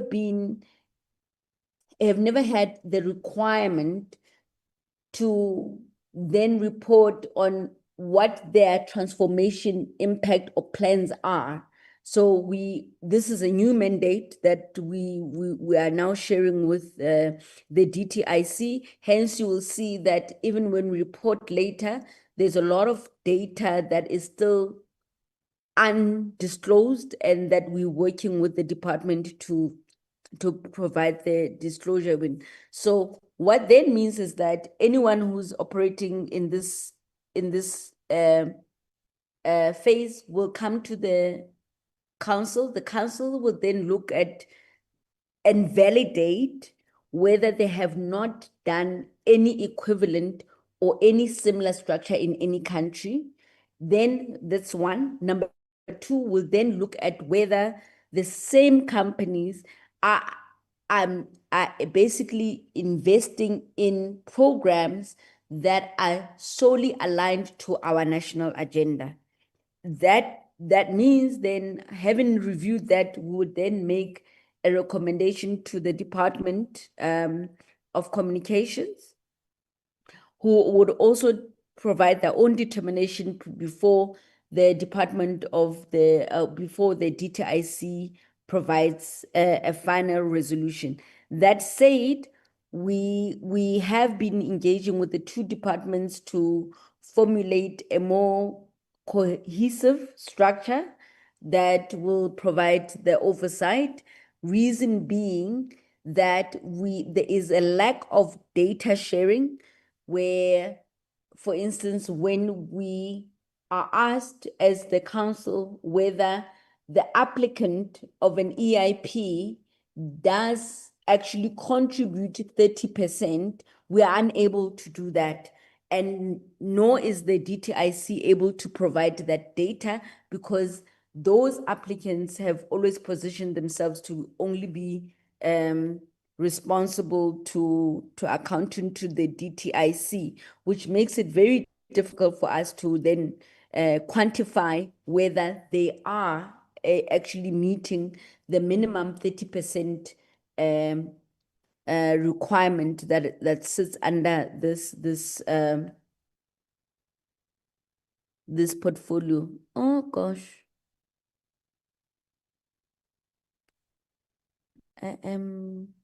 There we go. In terms of the process that we take, I think just an overview. Like I said, we unfortunately, and you'll see why we address this in our request for the funding model. A lot of what we currently do is as much as we are a ICT council, is very manual. So hence, we will collect data from the applicant. We request that they provide us of information in terms of their concept proposal. What then happens usually is that they will tell us their intents in investment. And then we would then go and do a deep dive and an intelligence requirement in terms of are they actually meeting the national agenda? One thing that we have observed as a challenge in this area is that we have a lot of publicly pronounced EIP applicants, but when we come to then wanting to follow the investment and the money, so an example is a company comes into South Africa and said, we're going to invest 3 billion in the country. The council would then say, well, we want clear allocation on where are you allocating that money, and in what and how is it contributing to the country's agenda. Unfortunately, because of the lack of data collection, we're not able to quantify or verify that what is pronounced is actually what lands and is received by the local citizens in terms of the B-BBEE mandate. In understanding how we then collect our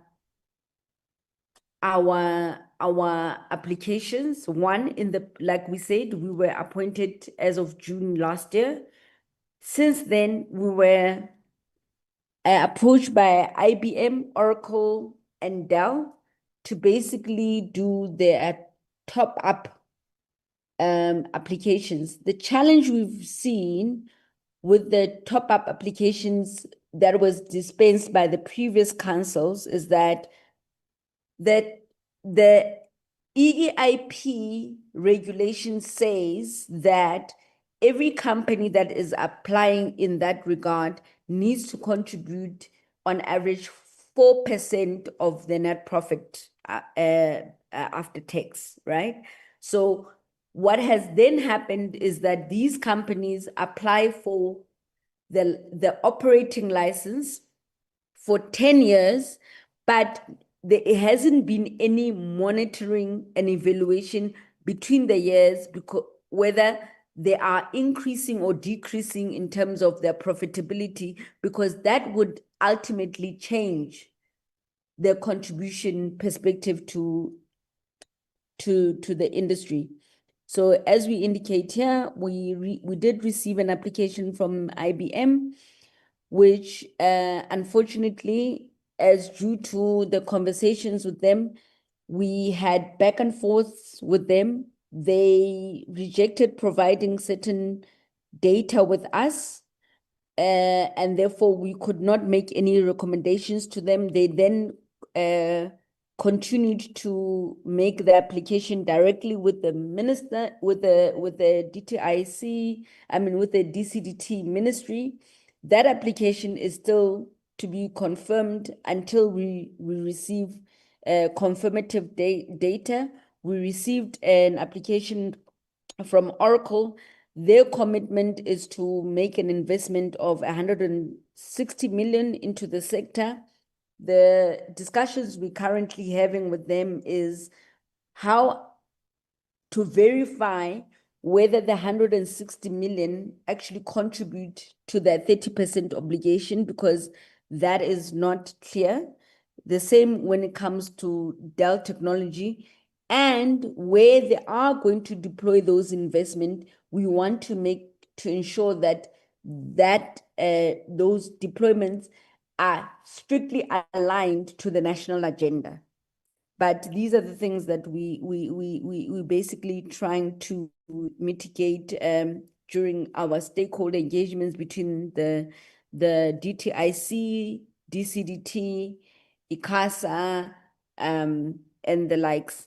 Unfortunately, like I had indicated earlier, some of these entities will bypass us when they feel that we are asking hard questions, and they will indicate that they're not willing to give us the information because they've got a different arrangement elsewhere. So this is where we as council, as the watchdogs of transformation, we have made a request that we ought to be given access to the data.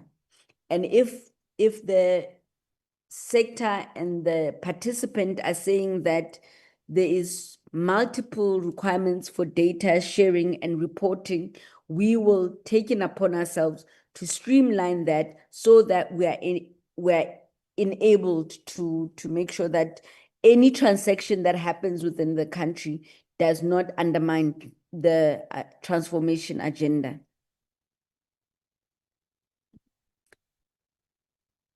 Part of our mandate is that we do compliance tracking. So whether that is a big transaction, which, for instance, you'll know that recently MultiChoice has just sold to Canal. So it is for us to track all of these activities within the market. It is for us to also track whether those transactions comply with the transformation agenda and the targets as stipulated within the National Development Plan, as well as the Digital Master Plan. It is also for us to do continuous monitoring reporting in terms of the sector's performance, and also to do intervention and supplementary reporting for non-compliance. So we are not necessarily, yes, we are watchdogs, but at the same time, we invite independent companies to engage with us to say how can they improve their scorecards in meeting the national agenda. I do want to indicate that as a council, the National Development Plan explicitly indicates that the ICT Sector Council has to grow by 2030 to contribute 66% and above of the GDP. As a sector, we're currently sitting just below 4%. So everything that we are mandated and we look at, we ought to measure it to say the national policy indicates that we must grow this sector as a contributor at a minimum of 6%. We're currently sitting at less than 4%. So how we measure our targets and how we're going to achieve that is based on what activities do we need to do to make sure that we then contribute to that 6% by 2030.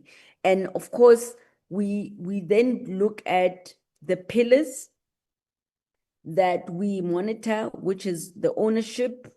We look at skills development. We look at contribution to ESD or enterprise development, and then the social economic development requirements. I do want to highlight that what we've observed in the market is, one, there's been a huge investment in terms of ESD programs. That said, those ESD programs do not necessarily align with the national agenda, one. Number two, those ESD programs are not sustainable because they are peaked at 12 months. And when we've asked all the applicants and the participants in the market, they're unable to give a theory of change being impact assessment to the market. So a lot of what has been happening in the market is being evaluated from a monetary value versus an impact and sustainability growth perspective of the industry. And hence we've requested that we want to evaluate these models.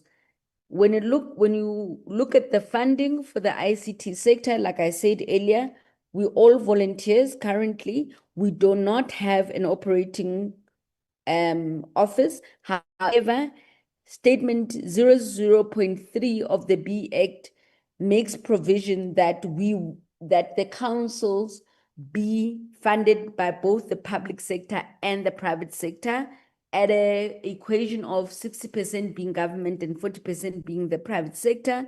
The last time that the council ever received any financial support from government was in 2016.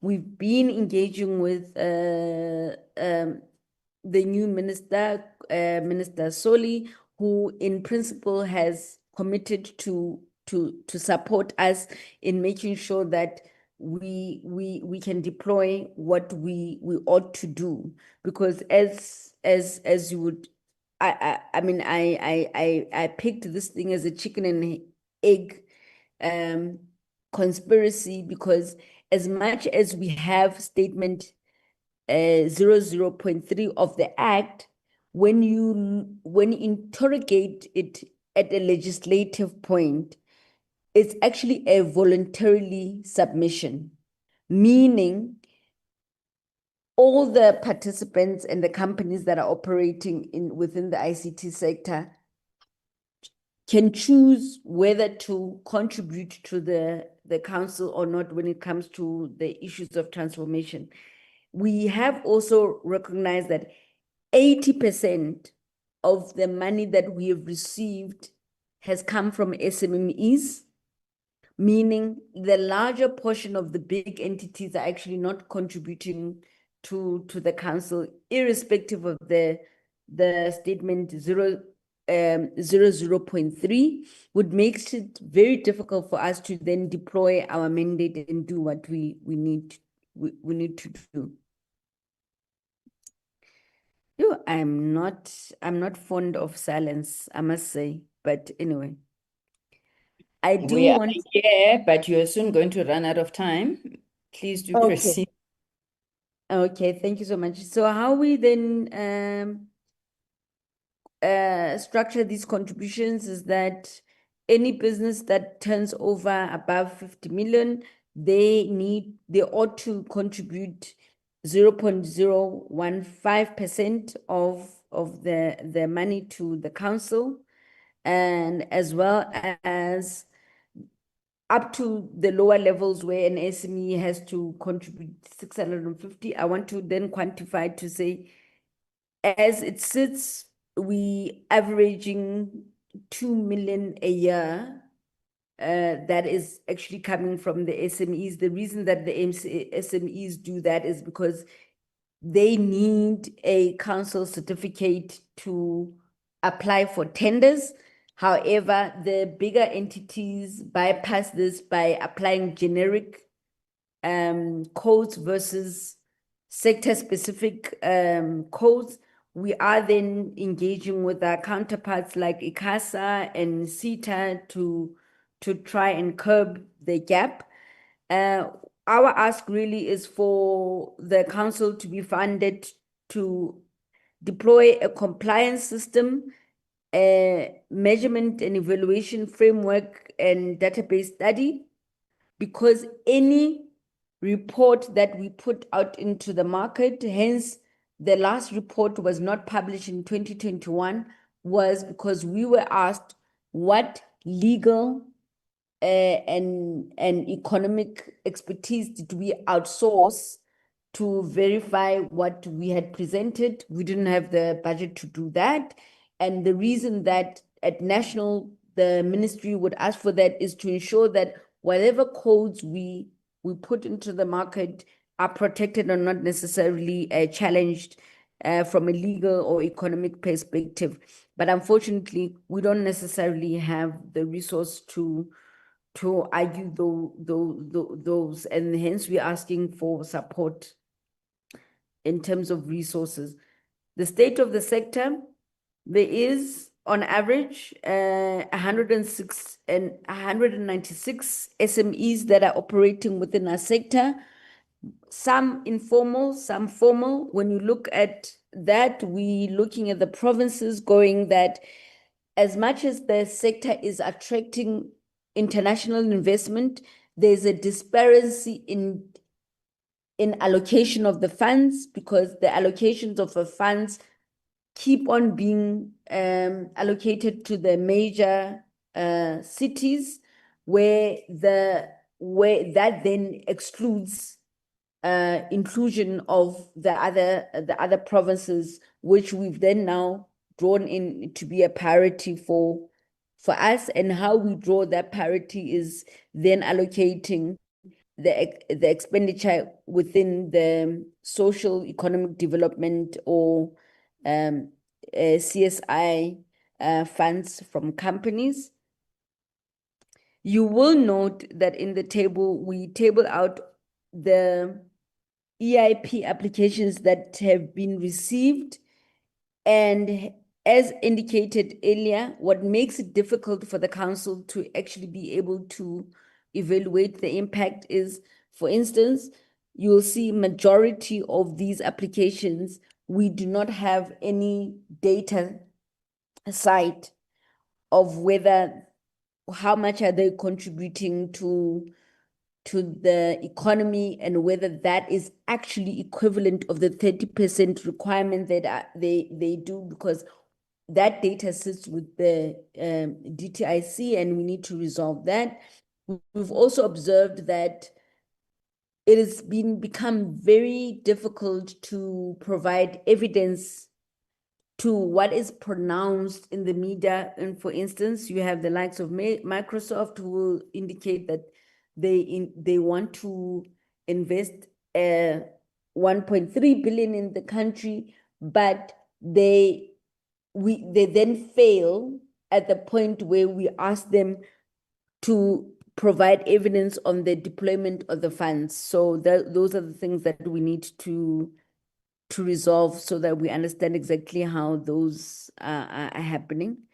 I think because, Chair, you said that my time is running out, I just want to go to the scorecards. So we, as the council, look at parameters of ownership, management control, skills development, and the enterprise and supply development. As it stands, the ICASA regulation mandates that there must be 30% Black ownership as a target. Where we're sitting right now is we're averaging 18 to 25%. So we are not seeing the 30% being realized, and hence the strategy that we've now deployed, which we adopting at the next council meeting in November, is going to try and address this, to say, how do we accelerate compliance to these targets? When we look at management control, on average, we're seeing that of the 20% that we allocate to any company, an average is that companies are meeting 12.4%, basically, which implies that we are seeing a ceiling for Black professionals within the ICT sector. We have tried to engage with the multinationals and any other entities in terms of how we correct this. When it comes to the skills development, we are seeing that while we are expecting companies to have a performance point of 20, on average, they're doing a 16. Also, what we've observed in this area is that even in the skills that they are providing, they are not aligned with future skills, which then will set South Africa back in terms of being a globally competitive market. So we've been engaging with our stakeholders in terms of which skills need to be prioritized in the sector. We do note that the minister also had as part of the policy signals that we've indicated a consideration around visa works, but we also deem that visa works should not only be about international skills servicing South Africa, but we must equip South Africans to also be a skill force for international markets. And we're going to resolve that. When it comes to ESD, the challenge has been, I think in the past 3 years, we've seen more than 50 billion invested in ESD. However, that has not resulted into any economic impact. And therefore, as we move forward, we want to introduce an all-party accountability model where we're saying that if you are a recipient of a fund as an SME, you ought to also align yourself to contributing to advancing the economy so that we do not have this disparity where we cannot track where the investment is going, because it's unheard of that we can say in the last 3 years we've had 50 billion, but we cannot track what has happened to that money. We also observed that because we are also advisors to both the private sector and the public sector, we have to keep abreast of any policy directives that are happening in the market. So this is a listing of our anticipated policy directives. I think recently we dealt with the what was so linked to Starlink as a policy directive.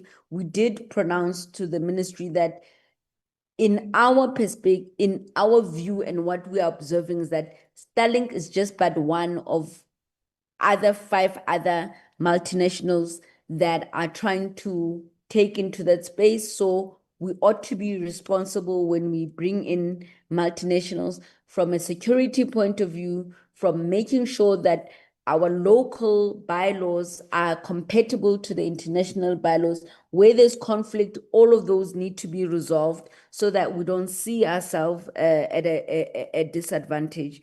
That said, the current policy signals that we tracking is around international connectivity. We haven't seen a lot of Black participation, Black business owner participation when it comes to the submarine cables. So we do intend to make Black business aware that this is a policy directive that they need to participate in.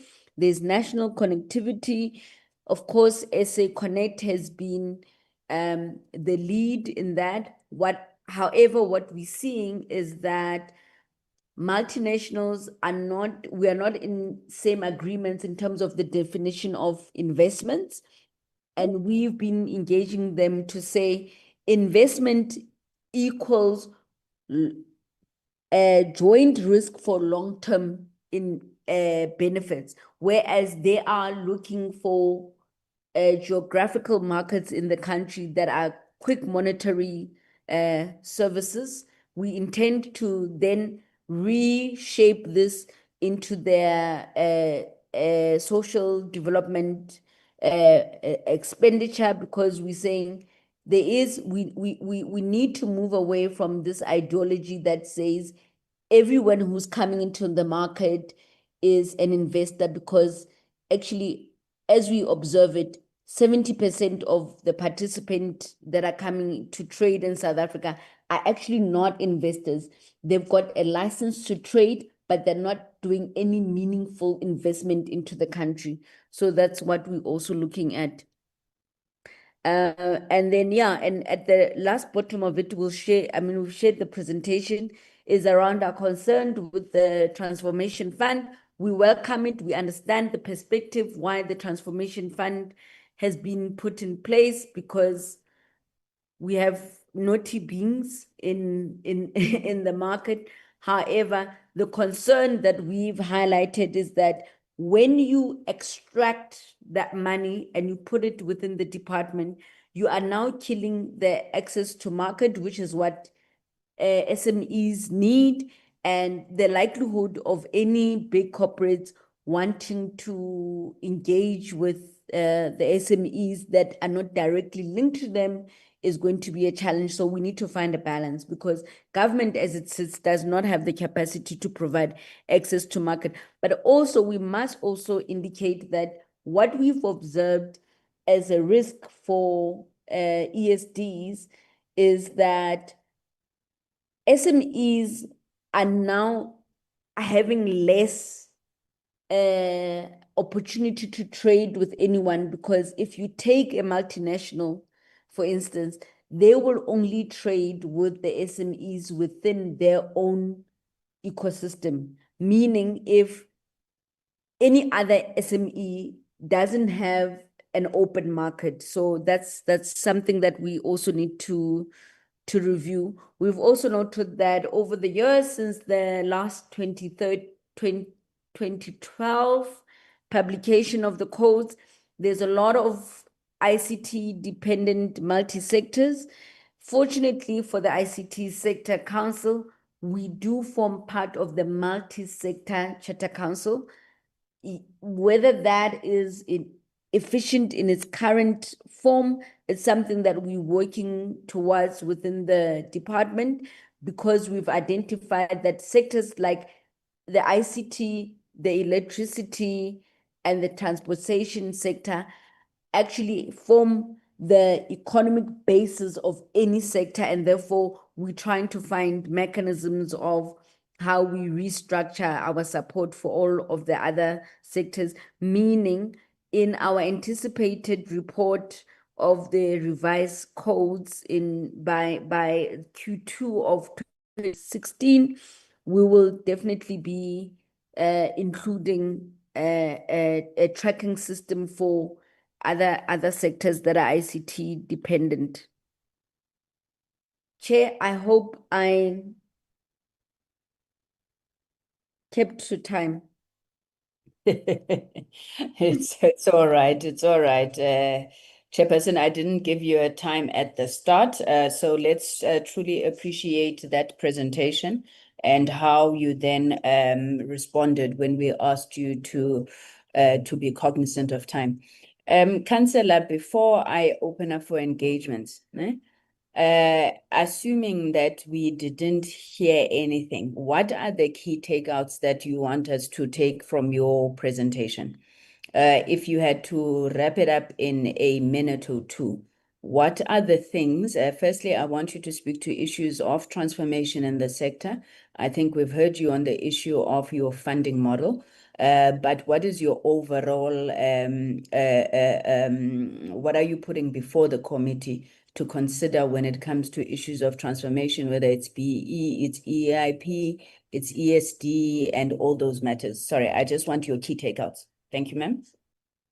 Thank you, Chair. One, I think we need to address the issue of data collection, because data solvency becomes very important within the sector, because unless we can do a due diligence in data collection, we will not be able to actually have clear indications of whether we're progressing or not in the market. That's one. Number two, when it comes to the funding, is the priorities for us as a council, because we're already sitting there as volunteers, because we of our passion in this is that there ought to be systematic processes and structures that are there that then sit within this equation. So one, there is a lack and a gap between companies that are registering at CIPC, and we appreciate that CIPC has taken the mandate to look at fronting and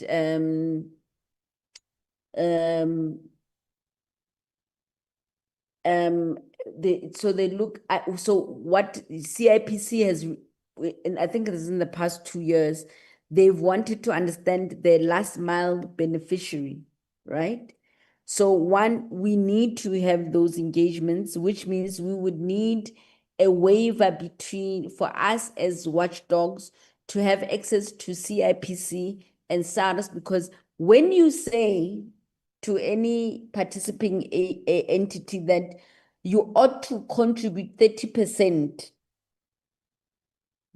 And in the current model, there is no mechanism that allows us to access and validate whether you are actually complying to the 30%. So we need a waiver when it comes to the POPI Act for us to be able to validate the SANES reporting, the SARS reporting, as well as the CIPC reporting, for us to have a true verification in terms of where transformation is sitting. That's one.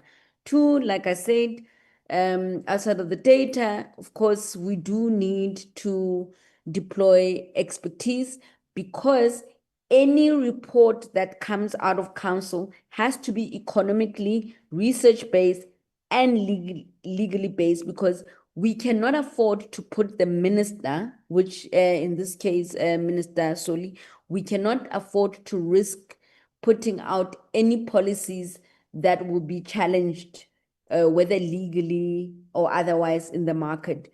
So we need to make sure that any recommendations we make, we have a panel of legal expertise that will test the legal framework of the country, so that we give ourselves confidence and him confidence to be able to gazette whatever we put forward to him. So we do need that. So that's a funding issue.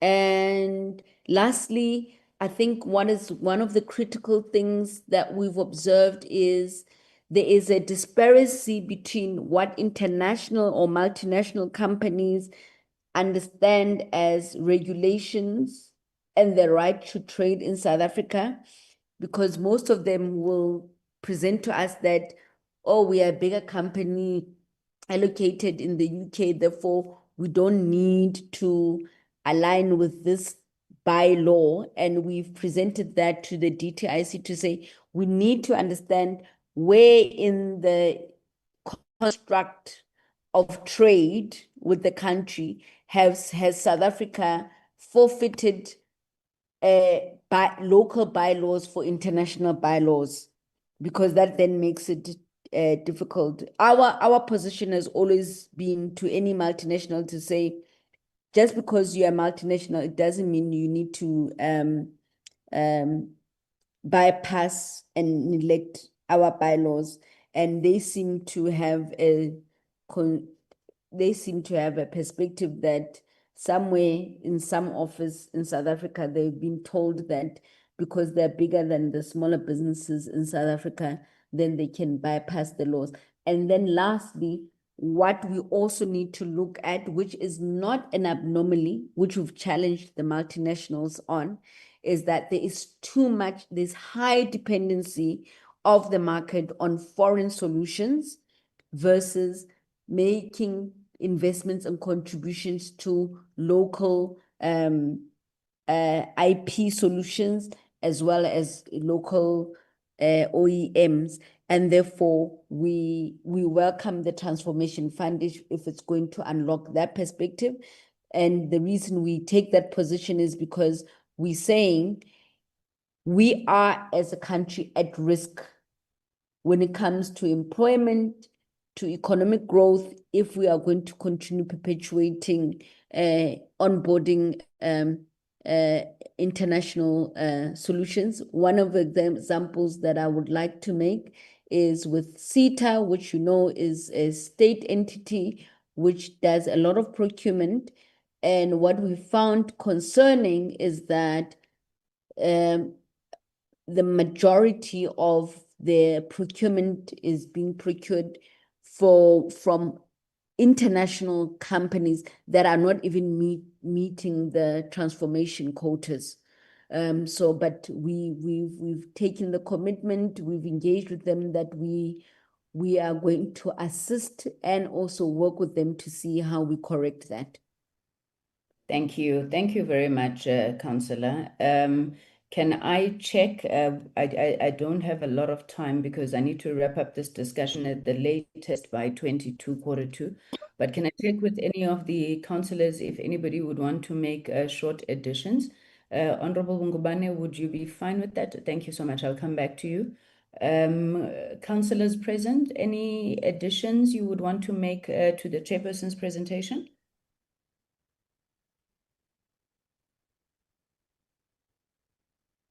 Going once, going twice. I'm not seeing any hands.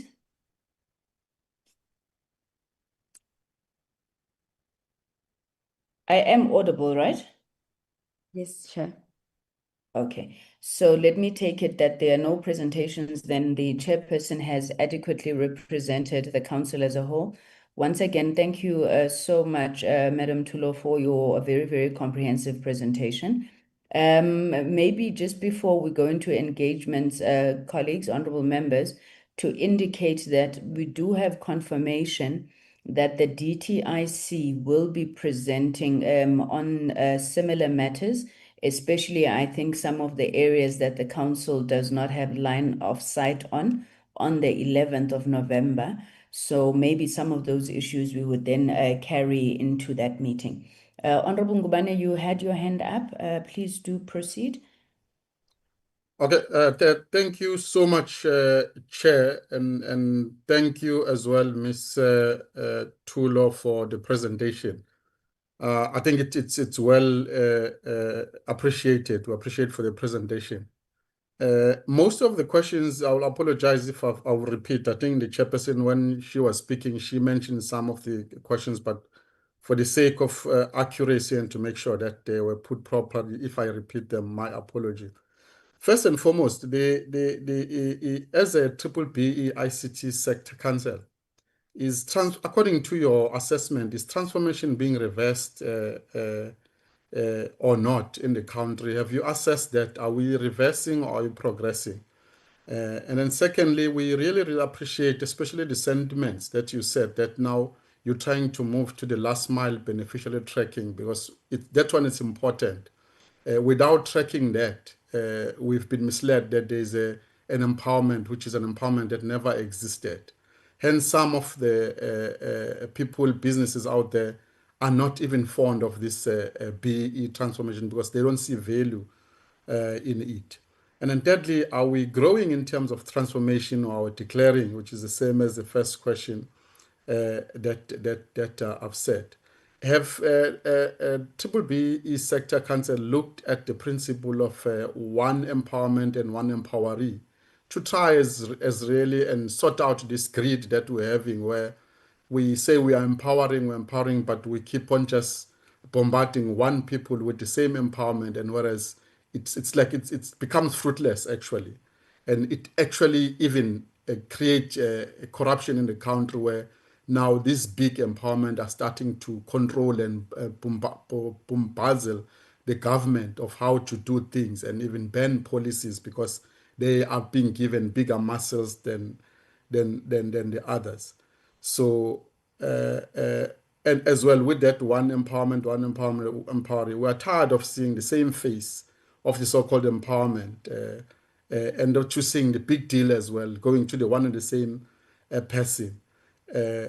With these big conglomerate, Oracle, IBM, and Microsoft, I can tell you for sure, I've worked for Oracle probably for almost around about 6 years. We need as a B-BBEE ICT Sector Council, not allow people to say we are investing 50 billion rand in South Africa, but when you ask yourself where it is going, can you show us? And they can't show it. It's a lie. It means there's no investment on that one, number one. Number two, it could be then that the B-BBEE ICT sector committee doesn't have the mechanisms in place and expertise to track that investment. But on the other way around, this international OEM needs to give you the valuable data to say, when we say we've invested 50 billion rand, here it is, this is how it goes. For example, Oracle, if they say they've invested 160 million rand, we need to ask them, is it monetary or it's frivolous? A lot of investment that is done by this international OEM, it's frivolous. They go out there and tell you about this figure, billionaires of investment in the country, and when you track it or when you test it, You can't trace it anywhere. So some of it, they don't even give you money. They try to turn it into some little bit of training, little bit of paperwork there and there, and it's untraceable. So it's very, very much important with this a big conglomerate. We must stop these things of the bylaws of ours. They don't want to comply. I can tell you now, all these big companies are making billions in South Africa. We don't need to beg them for them to transform. And there's Oracle, millions from our own state companies, by the way, my brother. no, Councillor Tulu, sorry, I'm sorry, I didn't explain procedure. Please allow the members to finish and then you'll come back with responses. Thanks, ma'am. And Yeah, can I ask you to also stop sharing? Apologies, Honorable Ngubane. Please stop sharing. Thank you, Honorable Ngubane. You may proceed. yes, thanks very much, Chair. As I was saying, we spend so much billions to these companies, and we not need to beg them to comply to our BE compliance. We need to tell them, and I think government needs to bite as well, to say if they don't comply with the BE, these are the penalties. One other critical question is this challenge we're having, chairpersons, of the penalties, paying penalties by these big OEM companies when they don't comply to be in the country. We have a tendency where these companies, they're now weighing options in terms of, do I need to comply with the BE or do I need to just pay penalties?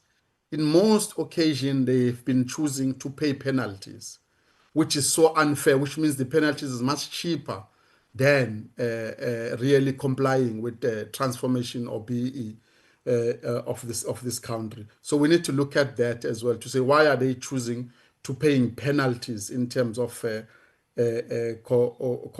complying with our transformation. I think from there, Chairperson, I'll stop there from now. Thank you. Thank you very much, Honorable Ngubane. Honorable Subrathi. Chairperson, let me also just request, Chairperson, through you, that the presentation be stopped so that we can see yourself when we engage this engage. Chairperson, also mindful of time, I want to just begin by saying that let me appreciate at the outset, Chairperson, your vision and wisdom as the chairperson of this portfolio committee to really bring this item before us on this program. And also to appreciate the honesty of the chairperson of the board, that we must start agashly with her as we respond and as we engage. Let me start by saying, Chairperson, that oh my God, have we dropped the ball of transformation in building an inclusive economy in the ICT sector? Oh my God, is the ICT sector being colonized by multinationals? And I say this because, to quote the chairperson, multinationals will bypass if they feel we are asking hard questions. And one of the big multinationals that was given an opportunity to come into a country, they then fail when asked on the deployment of funds provided. And then sadly we find, to quote the chairperson again, SMEs have less opportunity to trade. And painfully even further, 80% of funds are received from SMEs. These are just some of the quotations, Chairperson, I have cited to express my agony and my pain that have we dropped the ball. Therefore, Chairperson, I began by welcoming your insight to invite the council before us. It hurt me to know that we have a council of volunteers, and to quote the chairperson of the board again, who don't have an operating office. So really, as we engage here today, the presentation clearly outlines a chicken and egg funding dilemma. And really, I can't go into asking questions of the council simply because they haven't been funded.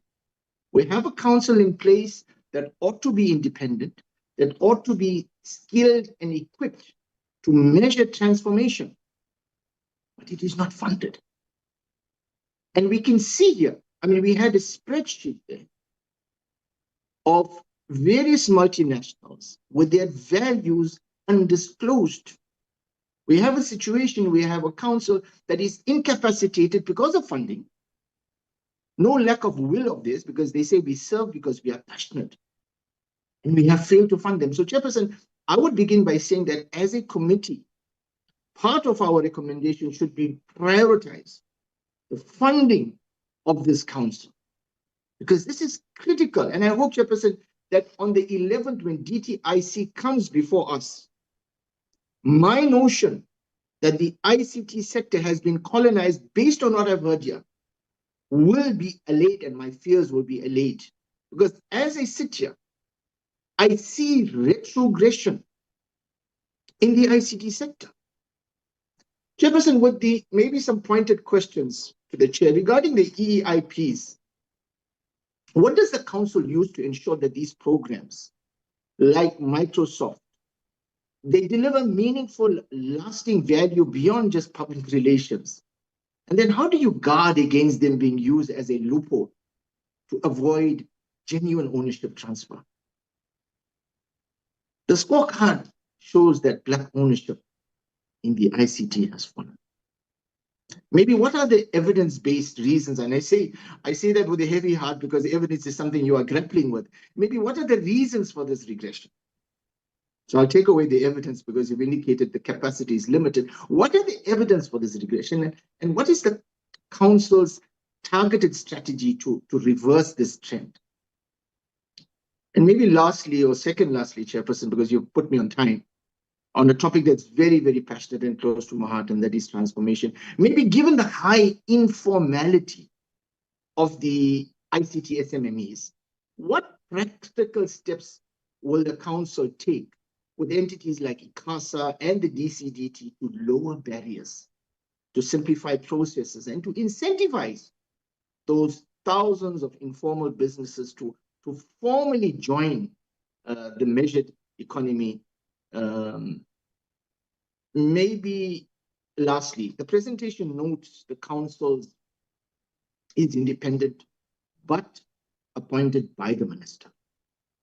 So how does the council navigate potential conflict of interest when advising or when monitoring B-BBEE compliance status of SOEs and entities that fall under the DCDT, its appointing department? Chairperson, let me be mindful of time. I have a lot more within me and to chair, but to engage, but I'll pause here. Thank you so much, Chairperson, for this opportunity. Thank you. Thank you very much, Honorable Subrathi. The last hand I have is Honorable Singh. You may proceed, Honorable Singh. Oh, sorry, and Honorable Bodlani after you. Thank you, Chair. And thank you to the council for... I'm so sorry, Honorable Singh. Sorry, Chairperson of the council. I'm sure you've got other members here. I hope you can just take notes because we still have 2 more members, and then we'll come back to that. Thank you, Honorable Singh. Thank you, Chair. No problem. No problem, Chair. And thank you to the council for their presentation. Chair, I think my starting point is taking from the 2 colleagues that have spoken before me.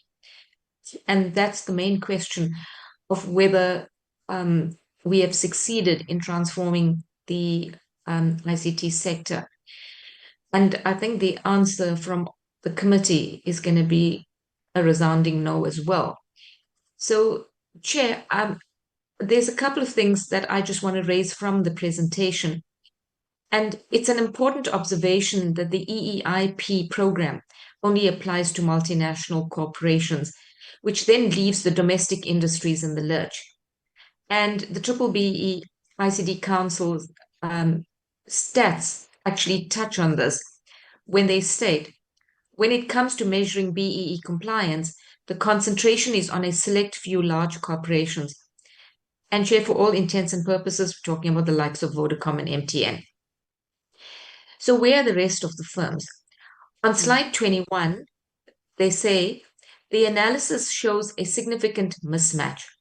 Tens of thousands of ICT-related SMMEs versus only a few thousand licensed operators. And it's important to note, this suggests that much of the ICT entrepreneurial activity takes place in segments that do not require licensing, such as software development, IT consulting, and e-commerce. So this raises serious questions on the efficacy of B-BBEE on our local market in terms of building from the ground up. Then, on the geographical concentration of ICT SMMEs, on slide 21, they are stating with Gauteng, Western Cape, and KZN hosting the lion's share of ICT SMMEs, there is a regional digital divide.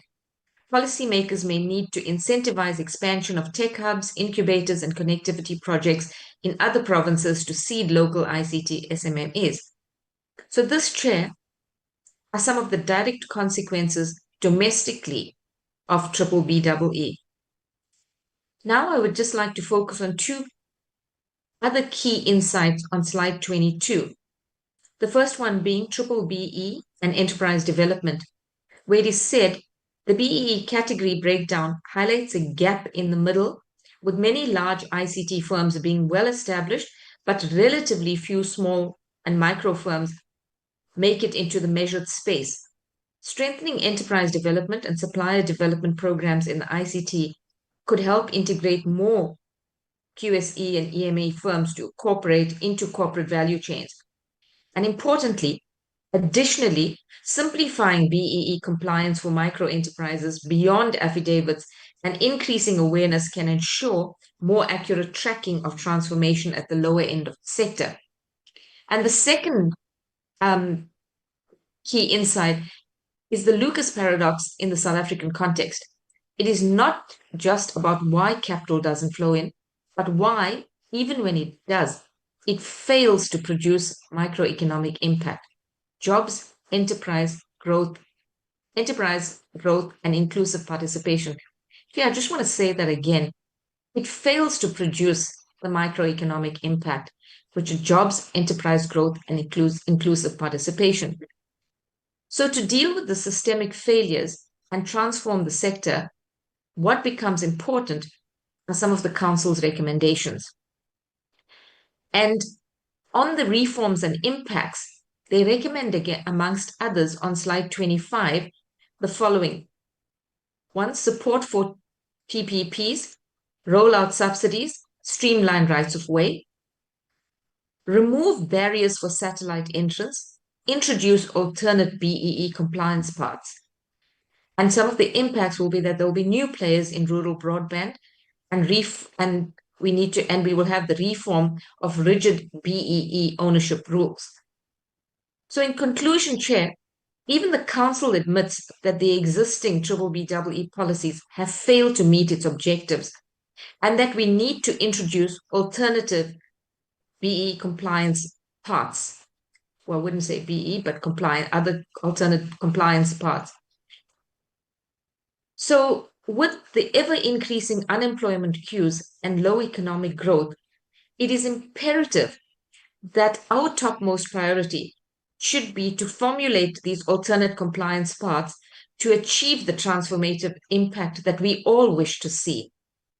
South Africans cannot wait another 30 years, and we need to meet those goals set out in the NDP. Thank you, Chair. Thank you very much, Honorable Botlani. Thank you so much, Chairperson.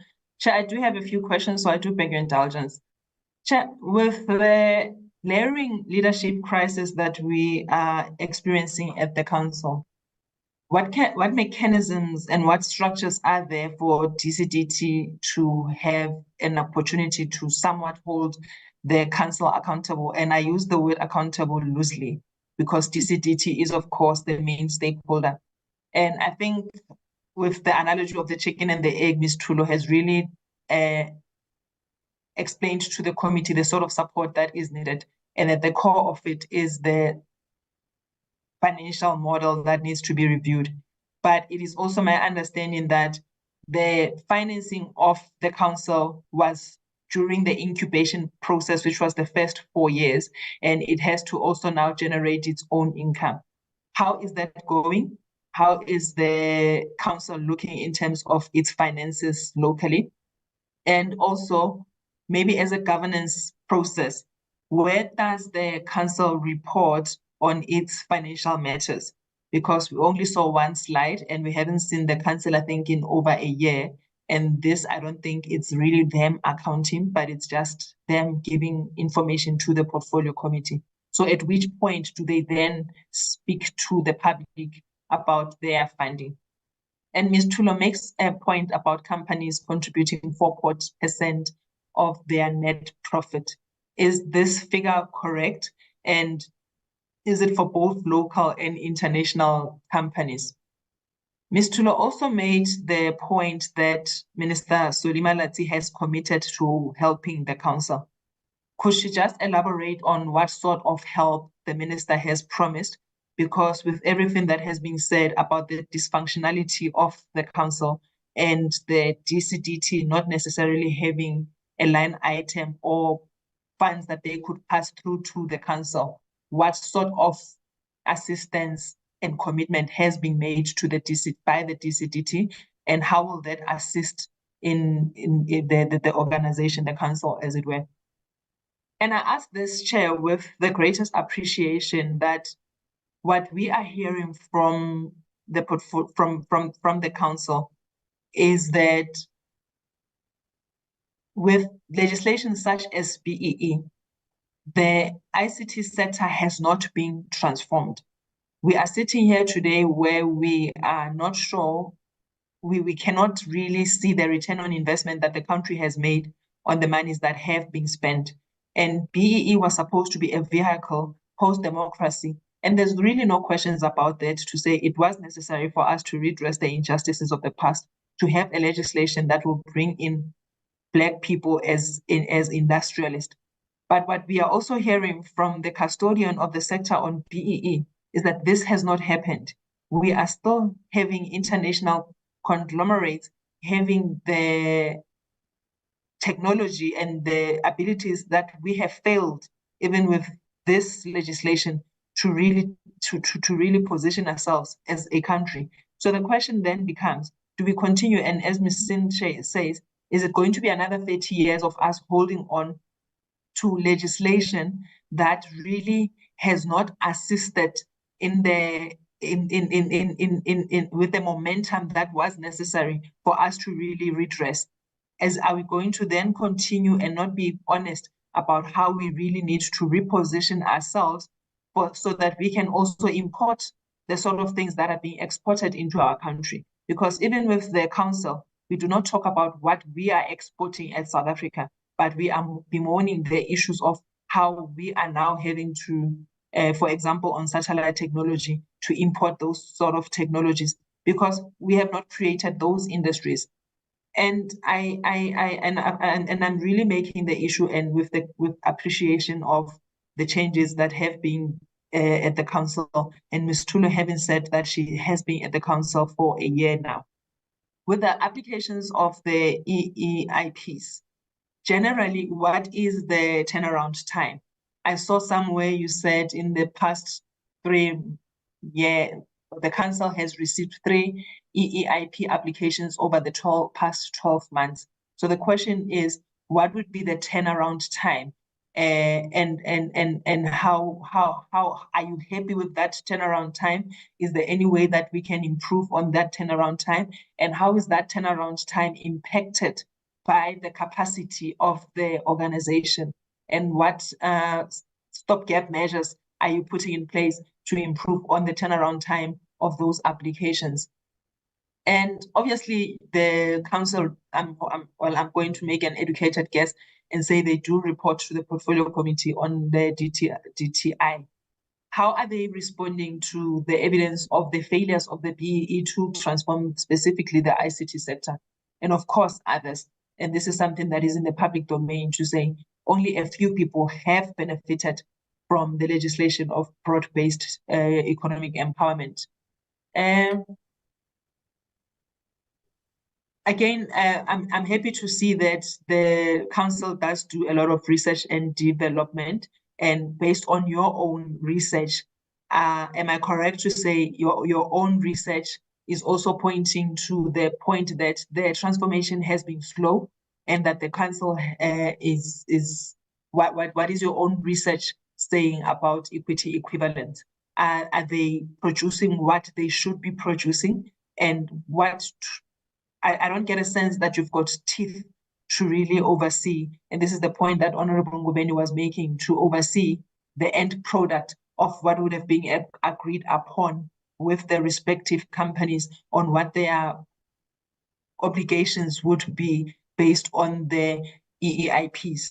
What oversight do you have once you have given permissions and the companies start operating?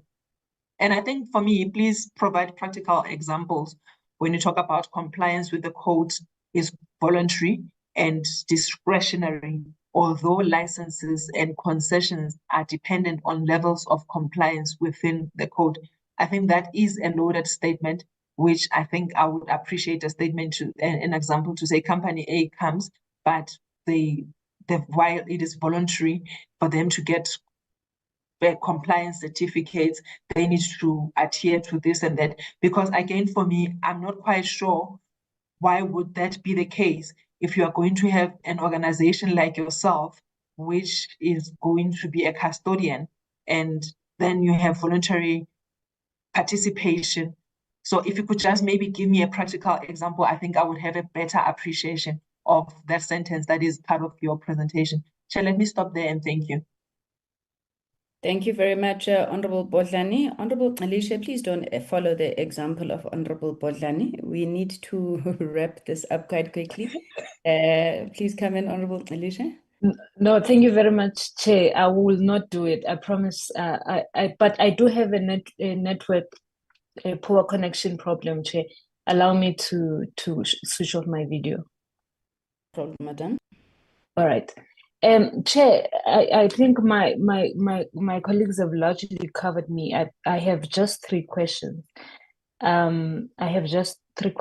But I think before I even ask my questions, Chair, I think we can all see that this system, though, is also failing to bring the Black entrepreneurs into the formal and empowered economy. And as a result, I think they continue to be left on the margins. But just getting into the presentation, I think the chair of the council admits that compliance is voluntary, and that the council has no funding enforcement, which is something that my colleagues have been raising. But given that Black ownership, chair, in the ICT sector has actually decreased. Because I looked at the decrease from the 17% to the 12%, under this voluntary model. So I just want to ask, I think my questions are directed to the department. Does the department not agree that this model has failed? All right, and do they not think that this is like a failed model if Black ownership continues to decrease? And the council chair is forced to beg for donations from the SMMEs to function, while these multinationals avoid the sector code, to contribute. They end up contributing a little. Why does the minister, I think I just want to understand, why does the minister continue to abandon the council into this financial ruin? And can he commit now, to maybe make provisions for a substantial budget to allow it to be able to enforce the mandate independently without the influence of corporate? I think I just want to know that. And maybe the last one, Chair, the presentation speaks of systematic loopholes and that allow companies to avoid this sector code, right? So maybe what is I just want to understand, and this is the issue you always raise, Chair, to say that we are lawmakers. So what is the most powerful legislative or a regulatory change that is needed to to just maybe force all the ICT companies, especially the large multinationals, to comply with the sector code, and maybe, and again directed at the minister, why has not this been done? Why has he not championed for that? If like there is something that legislatively Parliament can do, why has it not been done? And maybe what is that? Maybe the chair of the council can maybe help us understand that. Thank you very much, Chair. I think you are happy with the 2 minutes I took. I am indeed. Thank you. Thank you very much. Let me try and emulate you without wasting time myself. Chair, just explain firstly, very briefly when you respond, that slide that Honorable Singh was quoting, because I think I may have understood it. The one that says digital policy reform signals and implications. I was under the impression that that is not recommendations. You're saying this is what you are seeing from the policymakers, and then you are looking at what they are signaling and then the impact. So I just want clarity on that. And then secondly, I just want to check the EIP reports. But would you know, or is it a question for the DTIC, whether those reports are audited? Because you went to a great deal of effort to explain to us how those EEIPs are failing in various ways, whether it's from an ESD perspective, whether it's the issues that Honorable Ngubane was talking about, 50 billion rand port, you don't see it on the ground. So are those EEIPs audited and verified? And then when you then look at, let's say, an extension of an EEIP, what process do you follow to ensure that the commitments that have been made in that regard have been fulfilled? Also, just still on the EEIPs, I would be very keen to hear your view. I mean, I'm just asking for a view.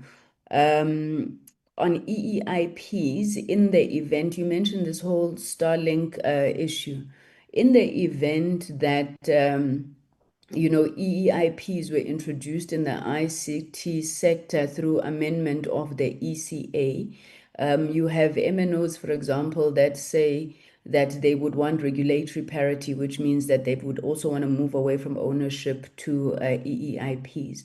Now, given the nature of how the EIPs are structured, which the very first requirement is that you cannot have similar models of ownership anywhere in the globe, would it even be possible to create regulatory parity for the MNOs? Because most of them have already done the 30% deals in our country and elsewhere where such is required. On the list of companies that you have for EIPs, I'm not seeing companies such as the Huawei's of this world, Apple, ZTE, Ericsson, other OEMs. Would you know where they fall, or have they done BBBEE deals? And then just finally, okay, you said only 3 applications for EIPs out of possible 50. What's happening with the other 47? How are those companies operating then in the country, to the best of your knowledge? And please don't be shy to say that this is an issue for DTIC to answer, not yourselves. The members have already asked about the funding questions, so I won't put those at you. But my final question is, I mean, the intention is to increase Black ownership rather than to decrease it. Now, yeah, okay, EIPs don't do that, but in terms of the other basket of issues that you're seeing, you said even some of the big multinationals, or let's make, your MTNs and your Vodacoms of this world, they're sitting below that 30%, and all of this is reducing over time. Any sense of the reasons why that seems to be happening? Because if we want to restructure the economy fundamentally, we have to increase Black ownership in terms of equity, not to reduce it. Before you come in, Ms. Tulo, I know that there were some questions that were directed at the department. I don't know if they want to respond, but I had also wanted to give an opportunity to the minister if he wanted to reflect on the presentation or some of the issues that members have raised. Honorable Minister.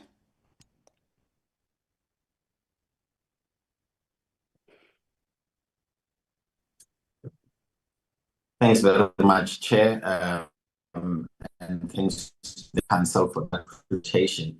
I think it's just better to, or perhaps deal with the two questions that were directed to me, and most accurate by Honorable Felicia. Look, with regards to funding, I think it's important it's made. From the onset, and this even happened prior to my time, it was clear that in the incubation phase, the department provided financial support to set up the council and to get it up and running.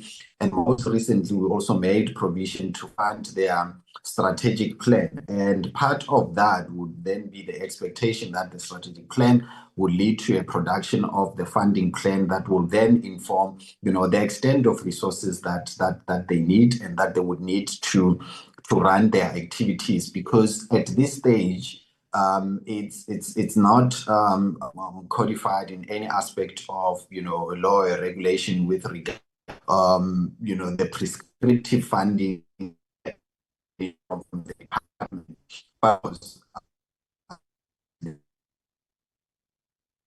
Prescripts of this department, even when the conversation emerged about the preparation that the council needed to do in preparation available to the council and running. And perhaps for fullness of the picture, it is important, and maybe given the time constraints, but I'm sure the council can do that in writing subsequent to this meeting, to do, a written submission to the committee outlining the extent of the support from the department, including also a breakdown of the contribution from the entirety of the sector, so that the committee also has accurate picture of what contributions go into the council and how those are being managed. I think there's also comments that was made by several around the functionality of the council. This council was appointed just towards the end of the sixth administration, and subsequent to some resignations that have taken place.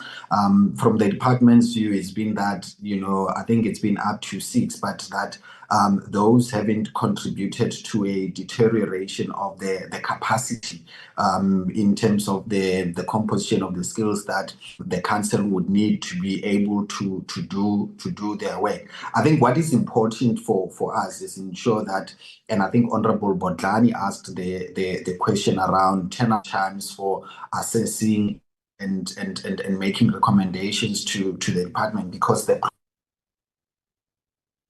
layer, the applications then go to the sector council for their own assessment. And I think what is important in every space, even with the portfolio committee members in the preceding subject, you are emphasizing the issue of dealing with things promptly, so that decisions are made within time and there's movement, so that even as they get to the department, we are able to send the right signals about taking these applications seriously and resolving them within reasonable amount of time, and then being able to make the recommendation ultimately to the DTIC.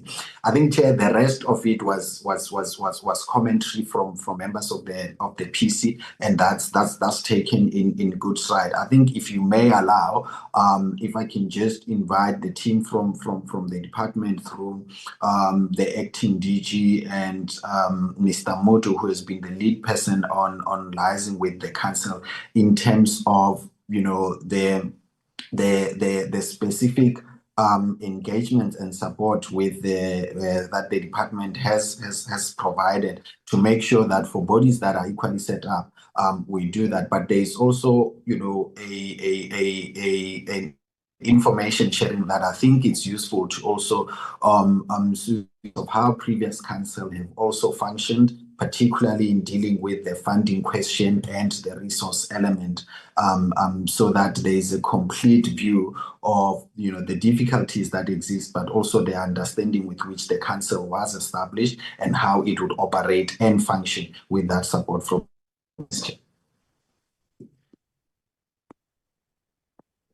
Thank you very much, Minister. Acting DG. No, thank you, Chair. Thank you, Minister. Minister, I think in the interest of time, let me ask Mr. Moto to just come in and because he's been the one that has been dealing with these issues for the longest time. Mr. Moto?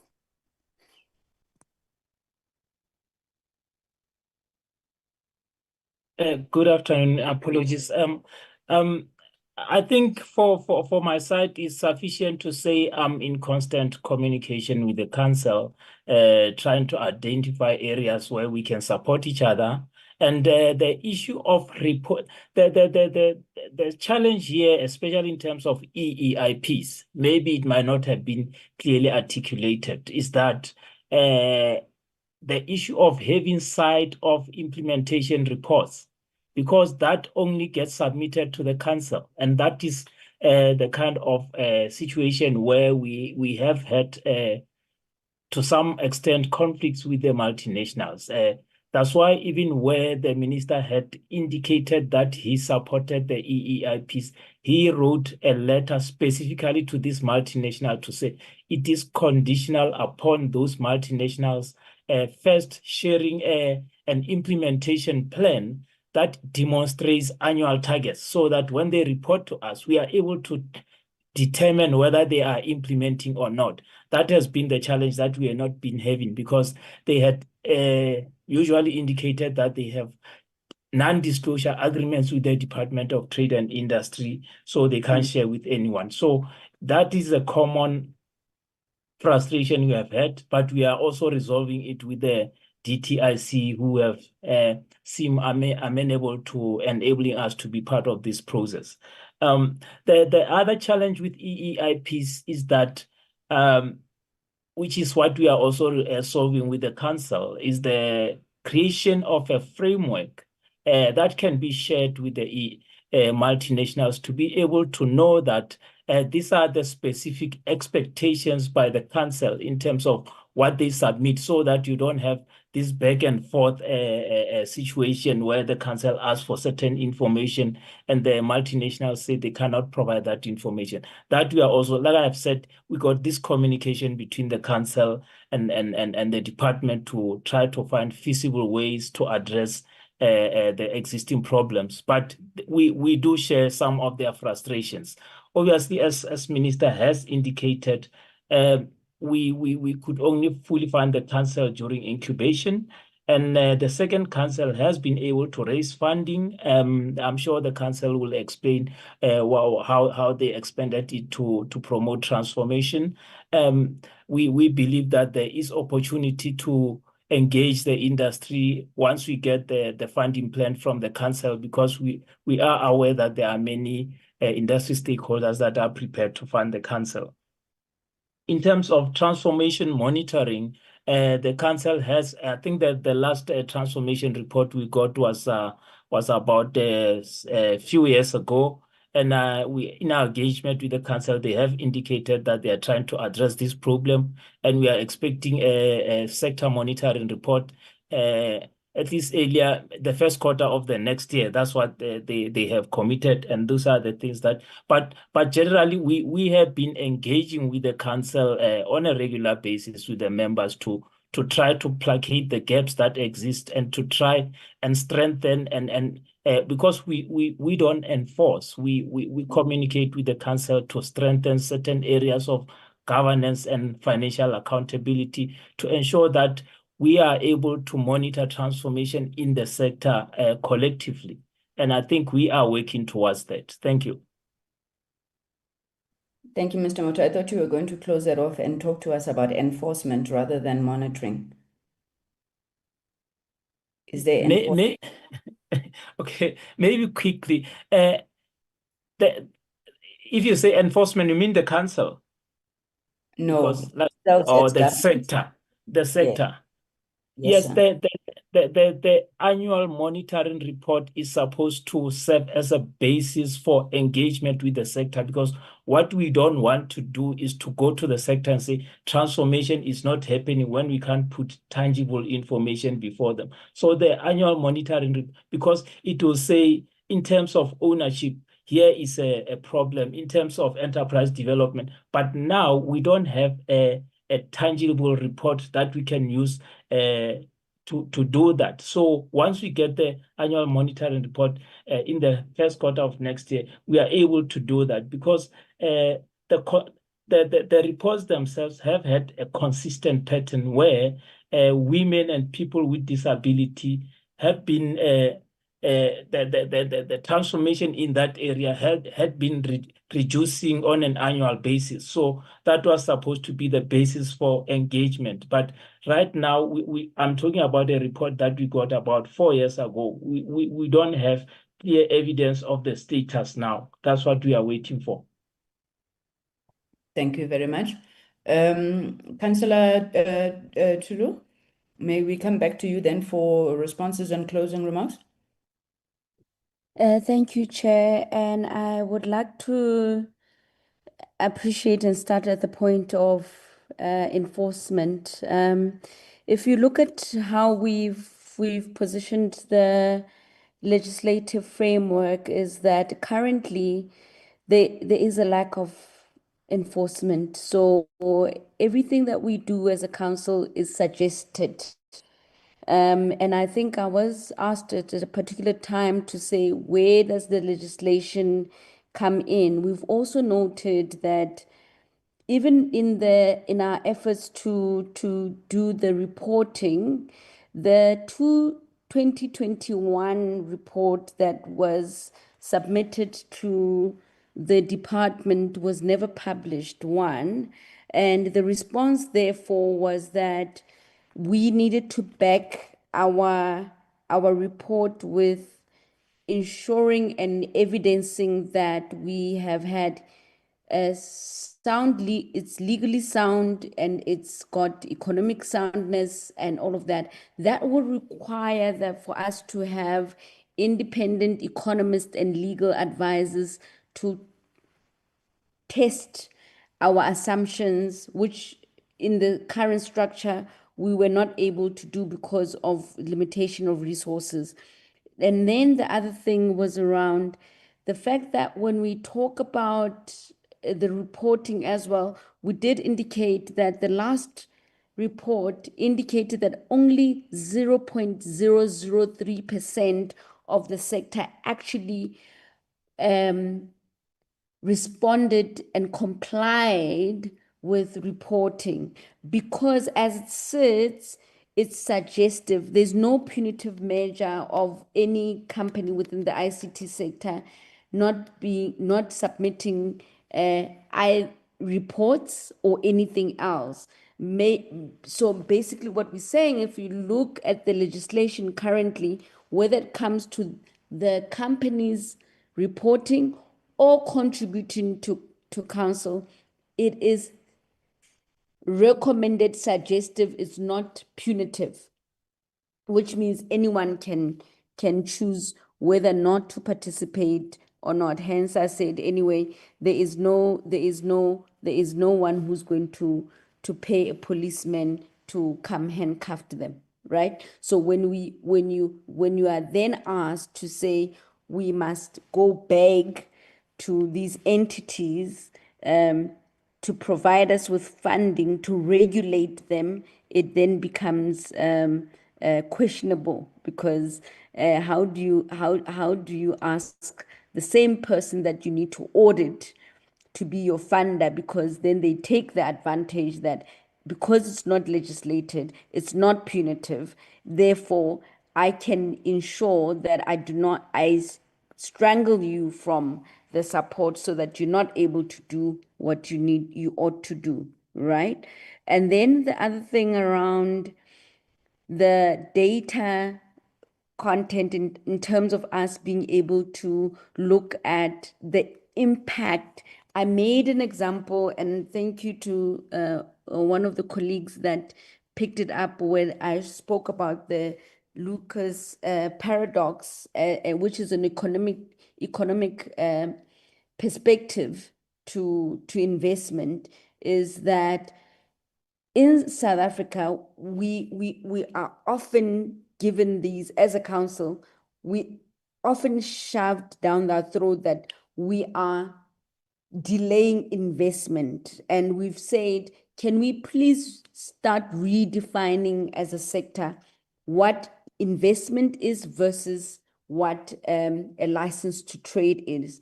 What has happened in the sector is that we've seen multinationals come in being given a right to trade without investment, because investment in itself says a shared risk for long-term gain. But these multinationals are being allowed to trade in our territory without shared risk for long-term investment. And therefore, we don't see it as investment. We see it as a license to trade, which are two distinctive things that we are very deliberate that we are going to address as we move forward, right? And then in terms of, again, in the data sharing, we've got a disconnect.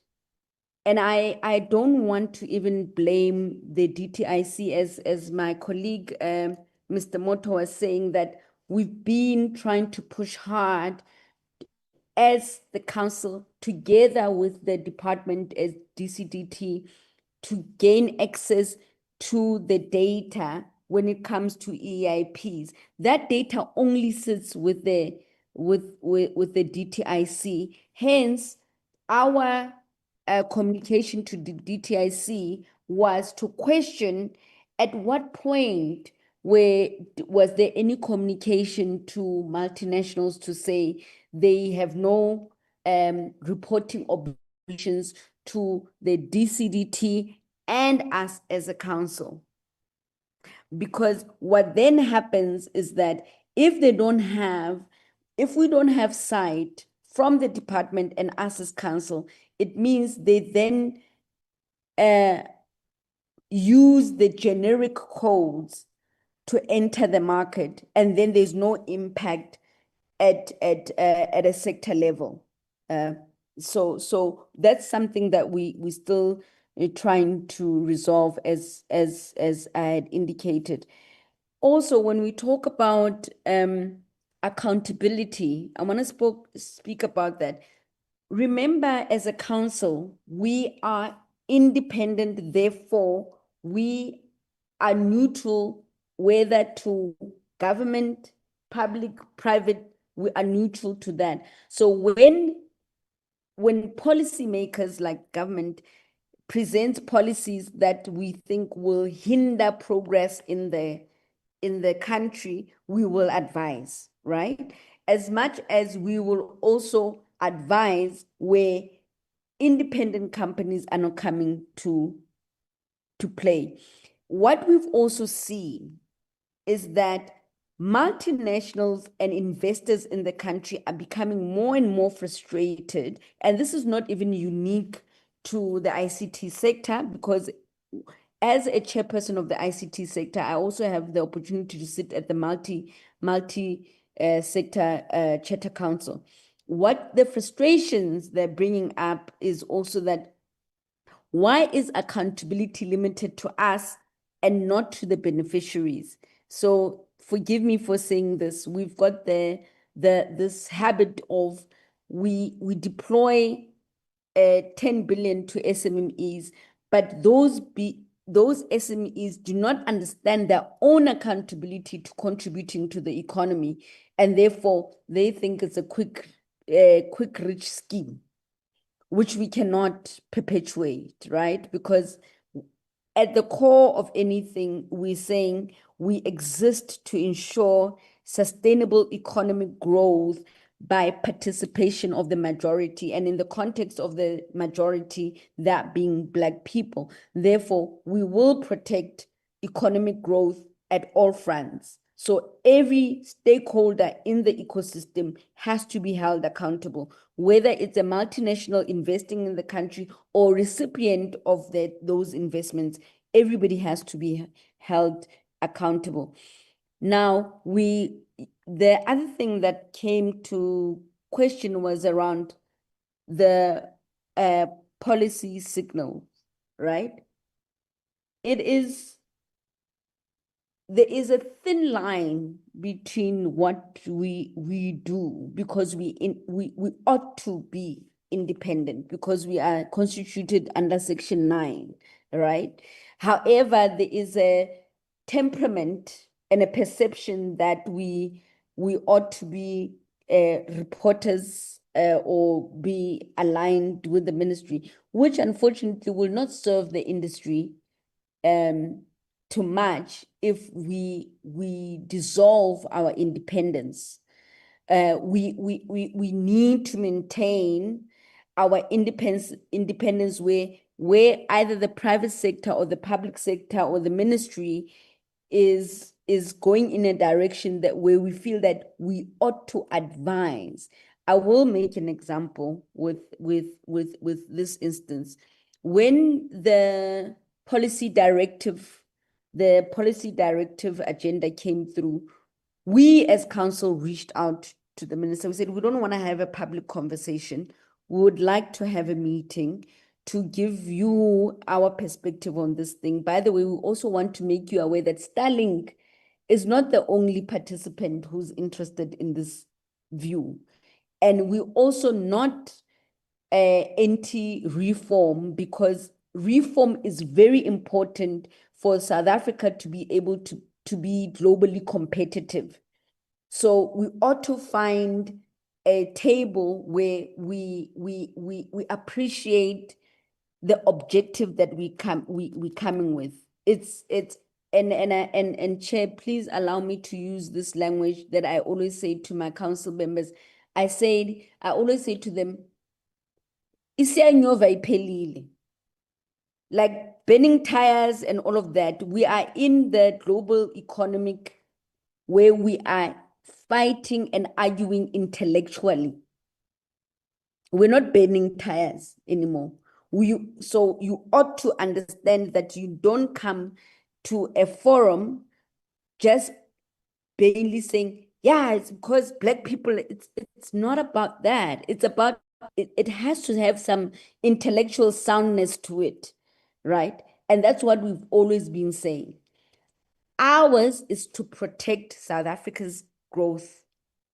And when we read the National Development Plan, and when we read the Digital Mastery Plan, it puts to us an objective and a target to say by 2030, this sector ought to contribute nothing less than 6% to the GDP.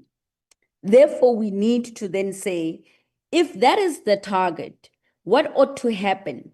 Who must be accountable? What programs must be in place? Outside of being emotional about other things and whether geopolitical issues, but what is going to drive that? We just came out of G20, where we've observed the multinational tensions around data sovereignty, cybersecurity. That sits within our ecosystem, right? We just came out of the G20 that told us that most of the first world countries were telling us that we have to continue being dependent on them, because why are we as Africa trying to find local solutions versus just cut and pasting the solutions that they've already done? We cannot.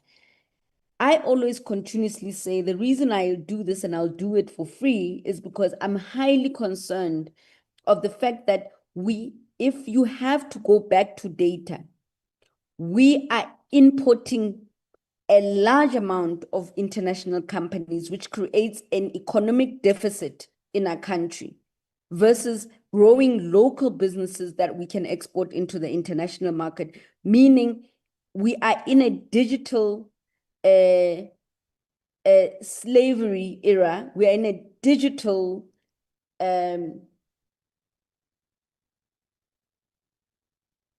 era where slavery, where colonialism is now existing, because that's when we need to talk about a data solvency. Anyway, yeah, we'll talk about that on another day. The capacity issue is around the fact that please give credit where it's due, because the council ought to operate as a board.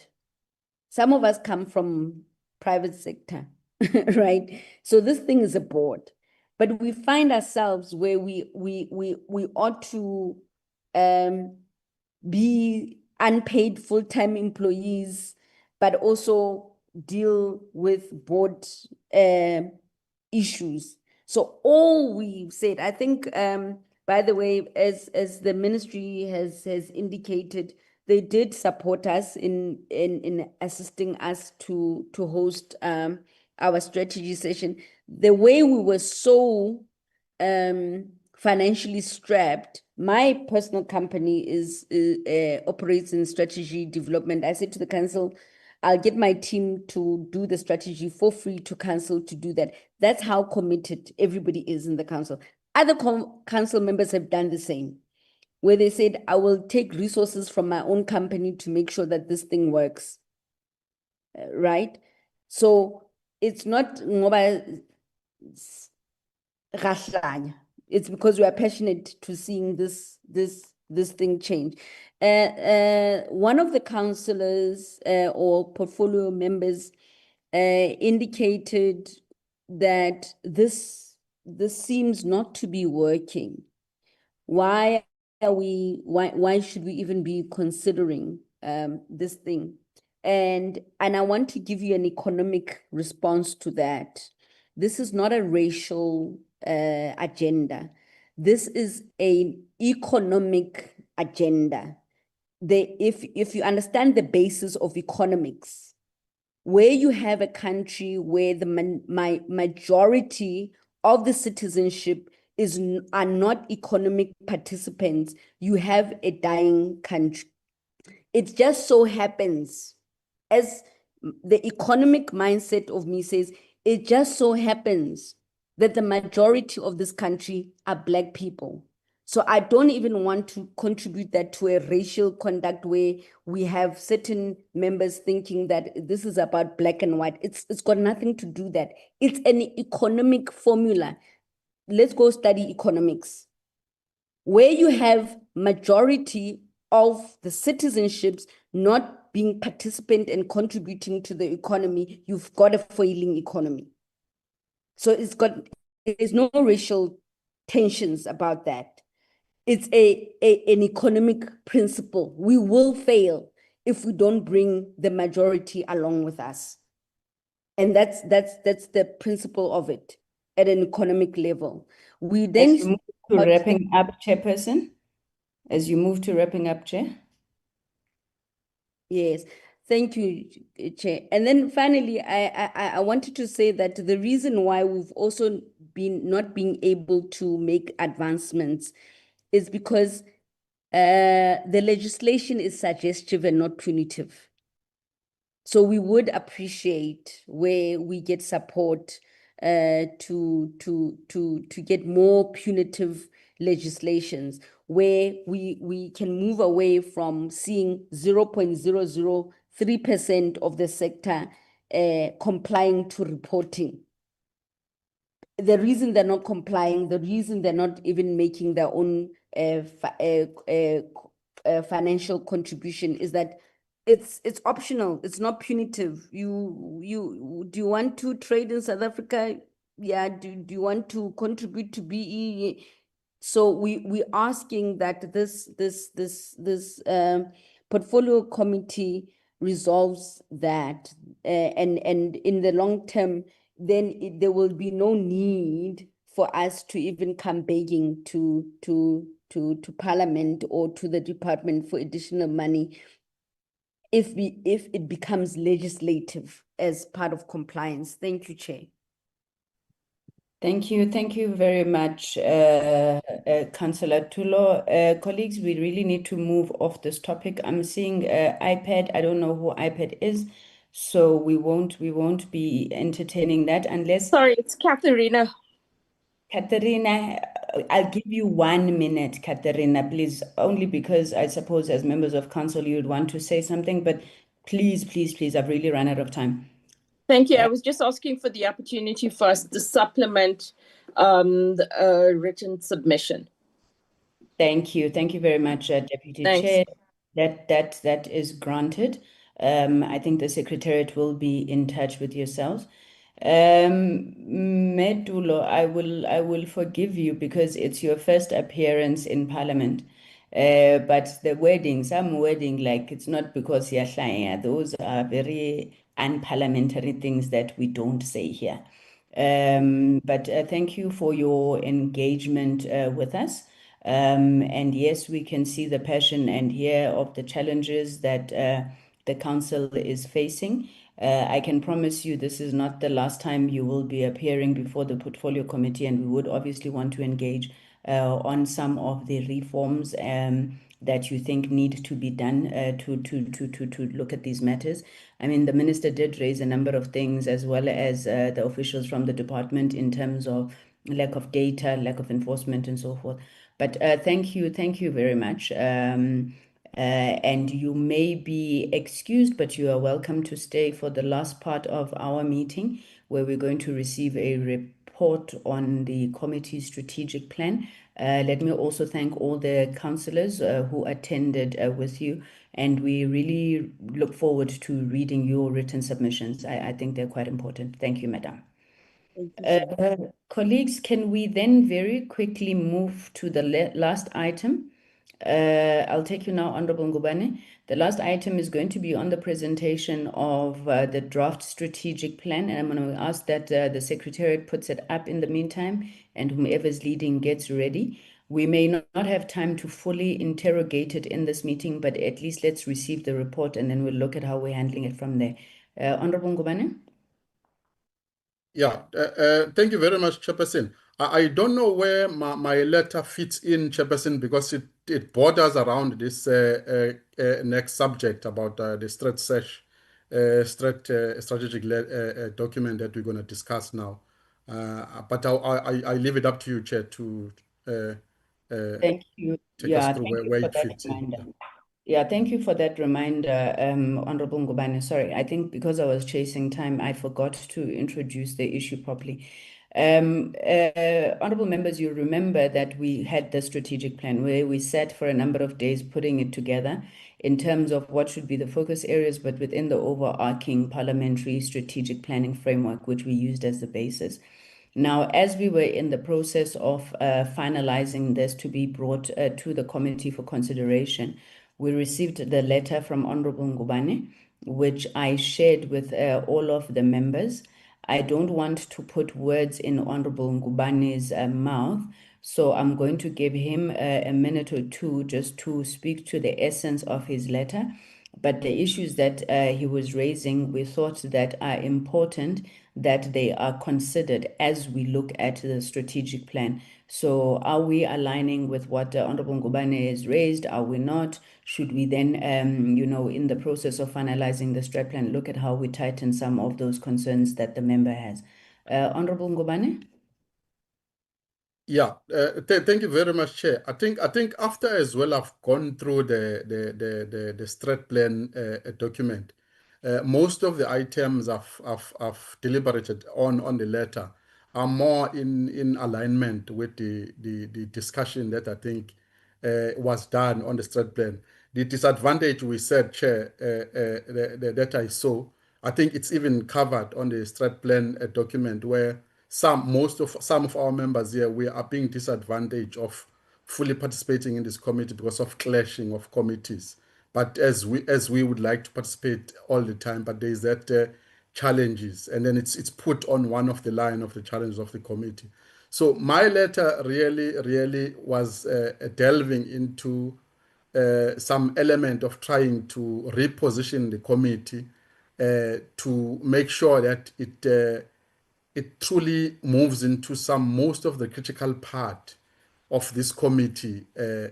My sentiments were around that the committee seems to be more like a battle of ideas committee, a media communications committee, and my wish and that chair, if probably if committee members mustn't take as like offensive or what, is just my view that I've seen as we go along, that the committee needs to delve deep into mostly deep technical infrastructure IT issues and address them. Most of them, we've seen them coming over and over again.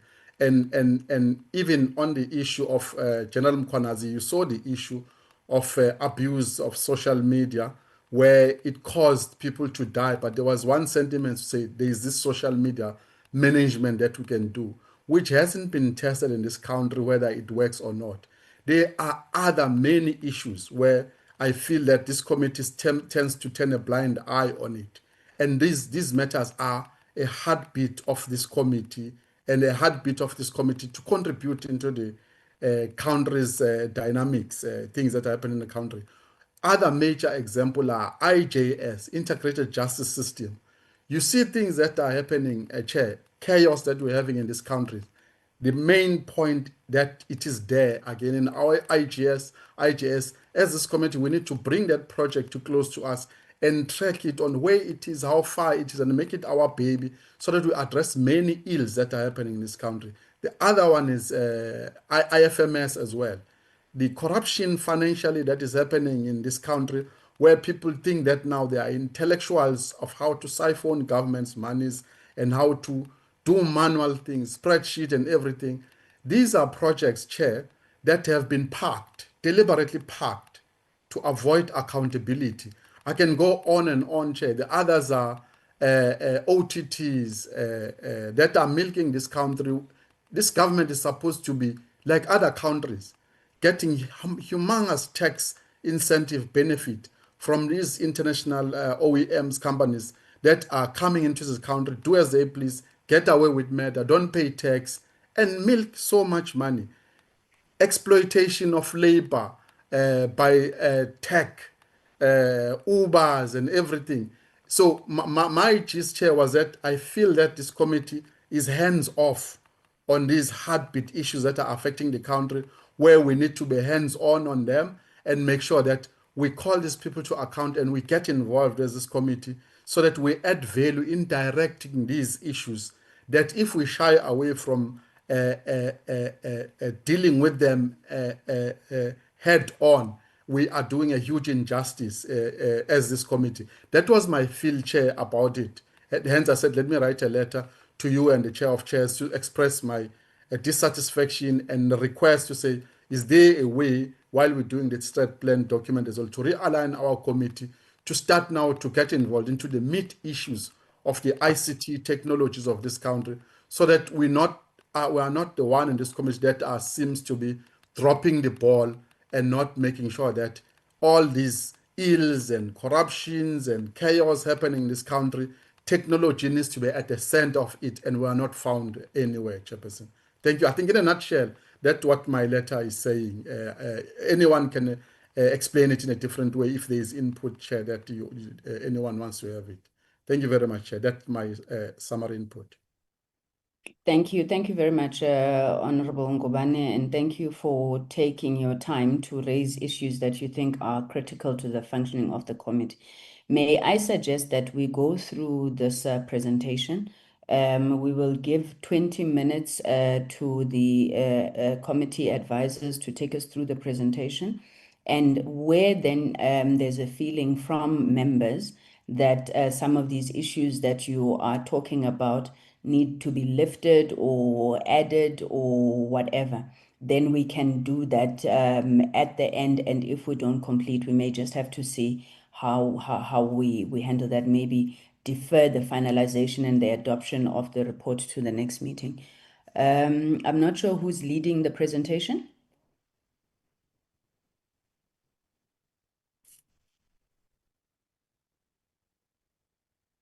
Mr. Malega, is it you? It's me, Honorable Slalo. Good morning, honorable members.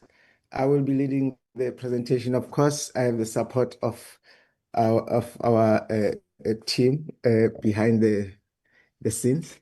Chairperson, maybe to start off is just to remind members that we did hold our strat planning session some time back.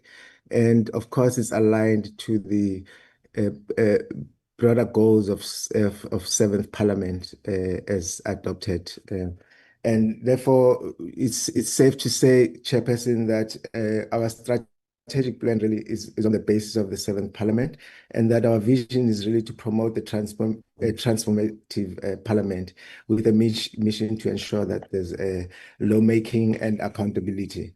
And of course, our core values really are based on the integrity, professionalism, and again, a lot of emphasis on the accountability as the foundational basis for continuing the work of the committee.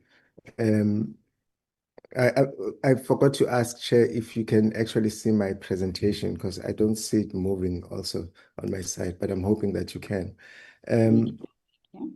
Chairperson, South Africa has really seen a rapid ICT growth that is underpinned by fast adoption of mobile and 3G, 5G connectivity expansion. But needless to say, Chair, that aside from that rapid ICT growth, we've also seen a quite huge decline of about 12.3% in terms of jobs employment decline. Mostly driven by the legislative challenges that you have, for instance, the stagnation of policy as well as outdated policies that do not really encompass the new and emerging technologies such as AI and also the regulation of OTT platforms. Slalo, what is important to note that if South Africa is to really transform digitally, it would be important that there is a huge consolidation, especially within the establishment of the SIDIC, the State Digital Infrastructure Company, that can then assist in consolidating all fiber infrastructure to among other things, reduce duplication and propagate the affordability of and access of ICT services. The strategic plan of the committee is underpinned by 5 outcomes, one being the improved performance, second being the strengthened oversight, enhanced public participation, member capacity building, and of course, the impactful lawmaking. In terms of improved performance, we're really looking at creating a digital induction for members. We're still exploring ways of doing that. For instance, like development of an app that would then assist the onboarding of members, as we know that we almost always have an issue around the change of membership of the committee, and also to emphasize issues around ethical culture embedding to ensure that the work of the committee is based on a sound ethical culture. In terms of the strengthened oversight, one of the key issues that we want to really embark on is using AI to empower the oversight role of the committee and also to elevate issues around accountability. We would also like to use digital platforms to enhance public participation, ensure that there is partnerships with the academia, and ensure joint sittings, as we have heard many times that ICTs is cross-cutting across all sectors. So it's very important that from the committee perspective, we champion issues around joint sittings to ensure that we boost the public engagement and ensure that all the other sectors are considered within that context. In terms of member capacity building, we do want to emphasize that we want to ensure that all our members are well capacitated to deal with the issues of the sector, some of which are quite highly technical. But with that, we would want to ensure that we facilitate for sector-based training and also, where possible, ensure that there are accredited modules that leverage from and empower members in that instance. And lastly, least but not last, is the impactful lawmaking, as it's our core mandate. We want to ensure that it's really evidence-based and ensure that within this seventh parliament, that there are some legislations that are processed through parliament to ensure that the sector is up to date in terms of legislation and regulation and policy formulation, to ensure the sector benefits even the poorest of citizens of the country. We also plan to ensure that we conduct acute oversight over the international treaties that we may be signatories to as a country, because of course South Africa does not function in a vacuum, so to speak. Stalo, the performance plan in terms of the APP targets, we've just highlighted just a few of them.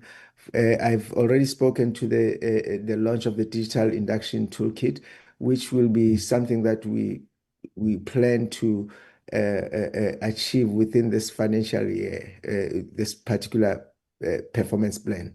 And ensuring that there's training initiatives that are also onboarded within that same platform. In terms of the sector training sessions, we plan to at least have 2 sector training sessions to build the capacity and skills of members within the financial year. And in terms of the AI-powered tools, we plan to implement AI platforms that will improve the oversight mechanism and also enhance citizen engagement within this current financial year. And if our plan goes well, we would like to oversee 2 legislative amendments within the financial year, and also play oversight over at least 2 treaties within the financial year. Stalo, the budget for the current year is going to be at the total of 2.9 million, of which 2.4 will be allocated towards the study tour. And of course, the meetings is about 40,000 rands and so forth. But I wanted to emphasize that because of the study tour, we could not necessarily allocate a budget for oversight visits, as I'm told that if you are planning to go on a study tour, you are not allowed to then have a budget for oversight. Similarly, with the public hearings, I'm told that the Budget Office of Parliament closes its financial year on March 4th. And therefore, we do not foresee the committee having undertaken any public hearings within that time between now and March. And as a result, that's why you'd see those amounts amount to 0 for that purpose. In terms of statutory appointments, of course, we've allocated about 280,000 for the purpose. Oh, did I go back? I did. Yeah, Slalo, we did identify a couple of risks that could perhaps hinder us from achieving our targets. One being that, of course, there are always budget shortfalls. And more important is that there's always issues around conflicting schedules and the workload that members have. For instance, serving in more than one committee could become a challenge for us in achieving our APP. Needless to say that the organizations that appear before us also sometimes take time to submit their presentations, and that in itself means that the committee does not have adequate time to plan for the said meetings or to interrogate the presentations that they would be receiving. But also the attrition of members in the committee is also of concern, because the moment there's a new member coming in, that means there's some momentum that we lose in terms of the achievements that we want to achieve for the year. We do, however, highlight some mitigation measures, including that we need to ensure that our planning around budget applications is done timeously by the support staff, but also we want to emphasize that the committee will really be reliant hugely on collaboration and partnerships in order for it to achieve some of its goals, including, for instance, the induction toolkit that we want to develop. But also we want to ensure that through the partnerships we are able to, identify advanced planning tools that would assist us in optimizing performance and scheduling of the committee. And lastly, Chair, we want to ensure that we enforce deadlines, for instance, of submissions of reports by presentations by our entities and the department, and we will continue to ensure continuous development of members to ensure that they are well capacitated in terms of the issues that are being raised. And also we will continue to facilitate for further stakeholder engagement with other sectoral players, because that in itself is some form of induction, because it assists the committee to contextualize issues that should be otherwise be engaged with. And lastly, that the induction programs should ensure that there's agility and effective mandate or delivery of the mandate thereof. Slalo, in conclusion, I know that it's a short presentation, but the intention was just to give an overview with the hope that we can then engage the actual performance strategic plan and the performance plan that has been tabled to the committee. But it's safe to say that our key focus is really should be around the legislation and ensuring that we foster a stakeholder collaboration that will enable the committee to be able to amend the legislation that is necessary to catapult the sector to a new trajectory. As we know that, and I've said it before, that the policy and legislative environment has been quite lacking behind, and thereby strangling the committee in terms of doing its work quite diligently. And with that said, Slalo, I think that I want to emphasize that we want to ensure that through the stakeholder partnership, we're able to provide a platform that can enable the committee to deliver on its mandate, and more so to deliver on its APP and strategic plan. I will allow my other colleagues to add if I have left out anything, but that is the short part of the presentation, Slalo. Thank you very much. Thank you, Mr. Malega. Do we have any additions? If I may, Chair, it's Jacob Midupi. Yes, Dr. Proceed. Thank you very much, Chair. If you may allow me as well, Chair, my eyesight it's not that good. I've lost my pair of glasses. So if you may allow me not to show my video. Good morning, good afternoon, Chair, honorable members.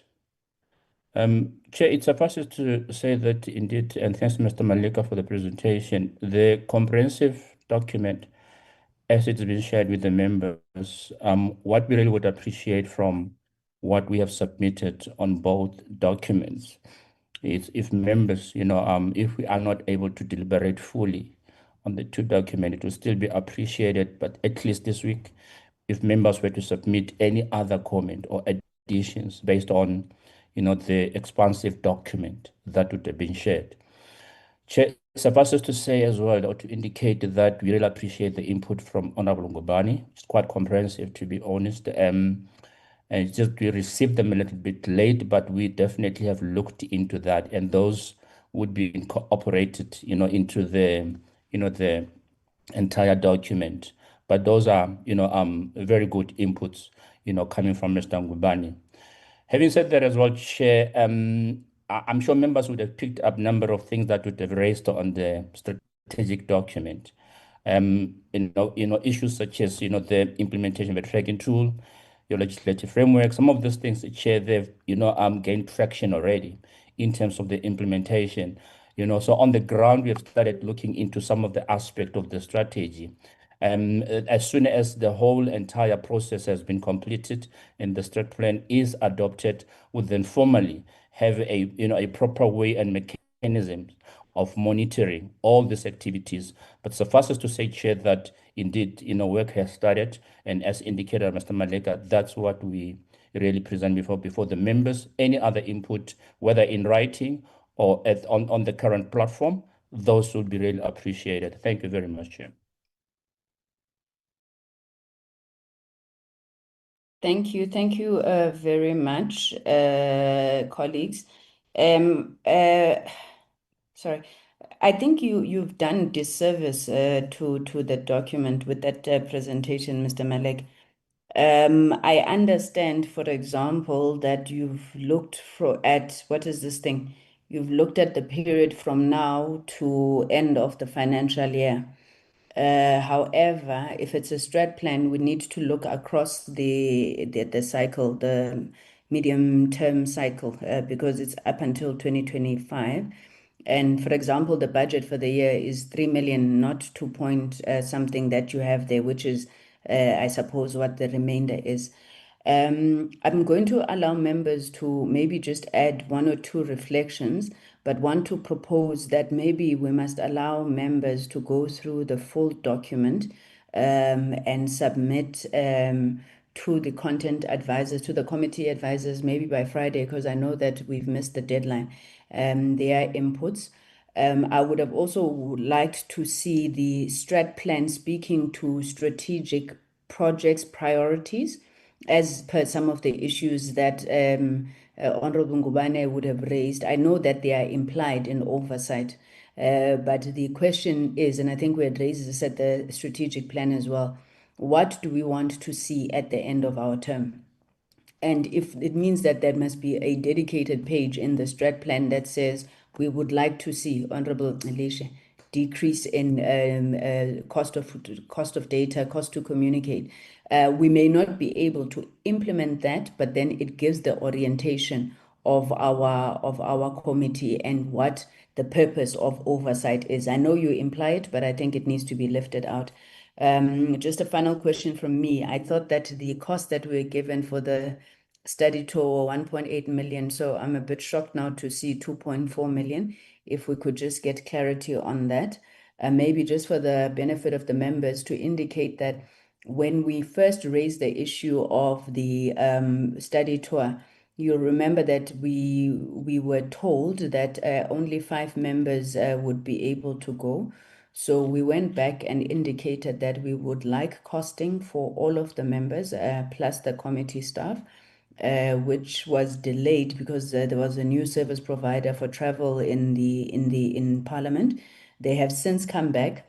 What we said in terms of cost cutting, instead of doing 2 or 3 countries like we had initially intended, we must be given different permutations that would allow all members to go. So it means we must either cut out one country and go to one country, or work around it to ensure that the budget that we do have is able to cover as many of us as possible. So we're hoping that we're going to get approval for that, hopefully in the next couple of weeks or so. I would like to say in the next week, but I can't say that for sure. And the proposed dates for the study tour, we are tentatively looking at after the budget in February, which would give us then time. We would have dealt with issues relating to the budget, but before the financial year end, because those funds needs to be committed before the financial year end. Colleagues, can I take comments then after those few additions from myself? Can I see any hands on this, or do members just want to go through the document in its entirety and then submit their submissions? Honorable Subrathi? Let me firstly appreciate the presentation and the strategic plan and indicate that you have sufficiently captured me in this, that you have afforded members the opportunity to input, and which we will do. And I think the point you raised was one of the concerns I would have had. How then do we amplify the specific projects that we have, and maybe arising out of today's engagement, with the council, perhaps as Honorable Felicia will be passionate about the reduction of cost to communicate. I would also love to see an element or input into transformation. So I think these key projects and key outcomes would be useful to be noted in some document that then gives us some level of direction. But you have sufficiently covered me in those two things. Thank you so much, Chairperson. Thank you very much, Honorable Subrathi. I'm not seeing any hands, honorable members. Can I take that the proposed way forward? Thank you, Honorable Bodlani. So can we please put a deadline? Thank you, Honorable Alicia. A deadline of Friday, and give, thank you, Honorable Singh, give the committee advisors just over the weekend to consolidate that document, and then we have it as the first item for formal adoption in the next meeting. The one thing that we definitely want also to be brought back, and I'm requesting that as we make our submissions, if you can look at, if all of us can look at what our priorities are, right? I know, for example, for me, it's going to be the expansion of rural connectivity and fixing of the post office. So if we could just list those priority areas, so it will be a separate page and we can agree on them as a committee. I know Honorable Ngubane is going to want us to oversee IFS and integrated justice criminal system, that system.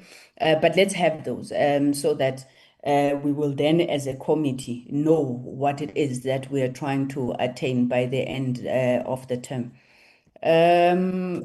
Honorable members, the minister did send me a message to say that he had to drop off, but in his absence, just to also thank him for having attended.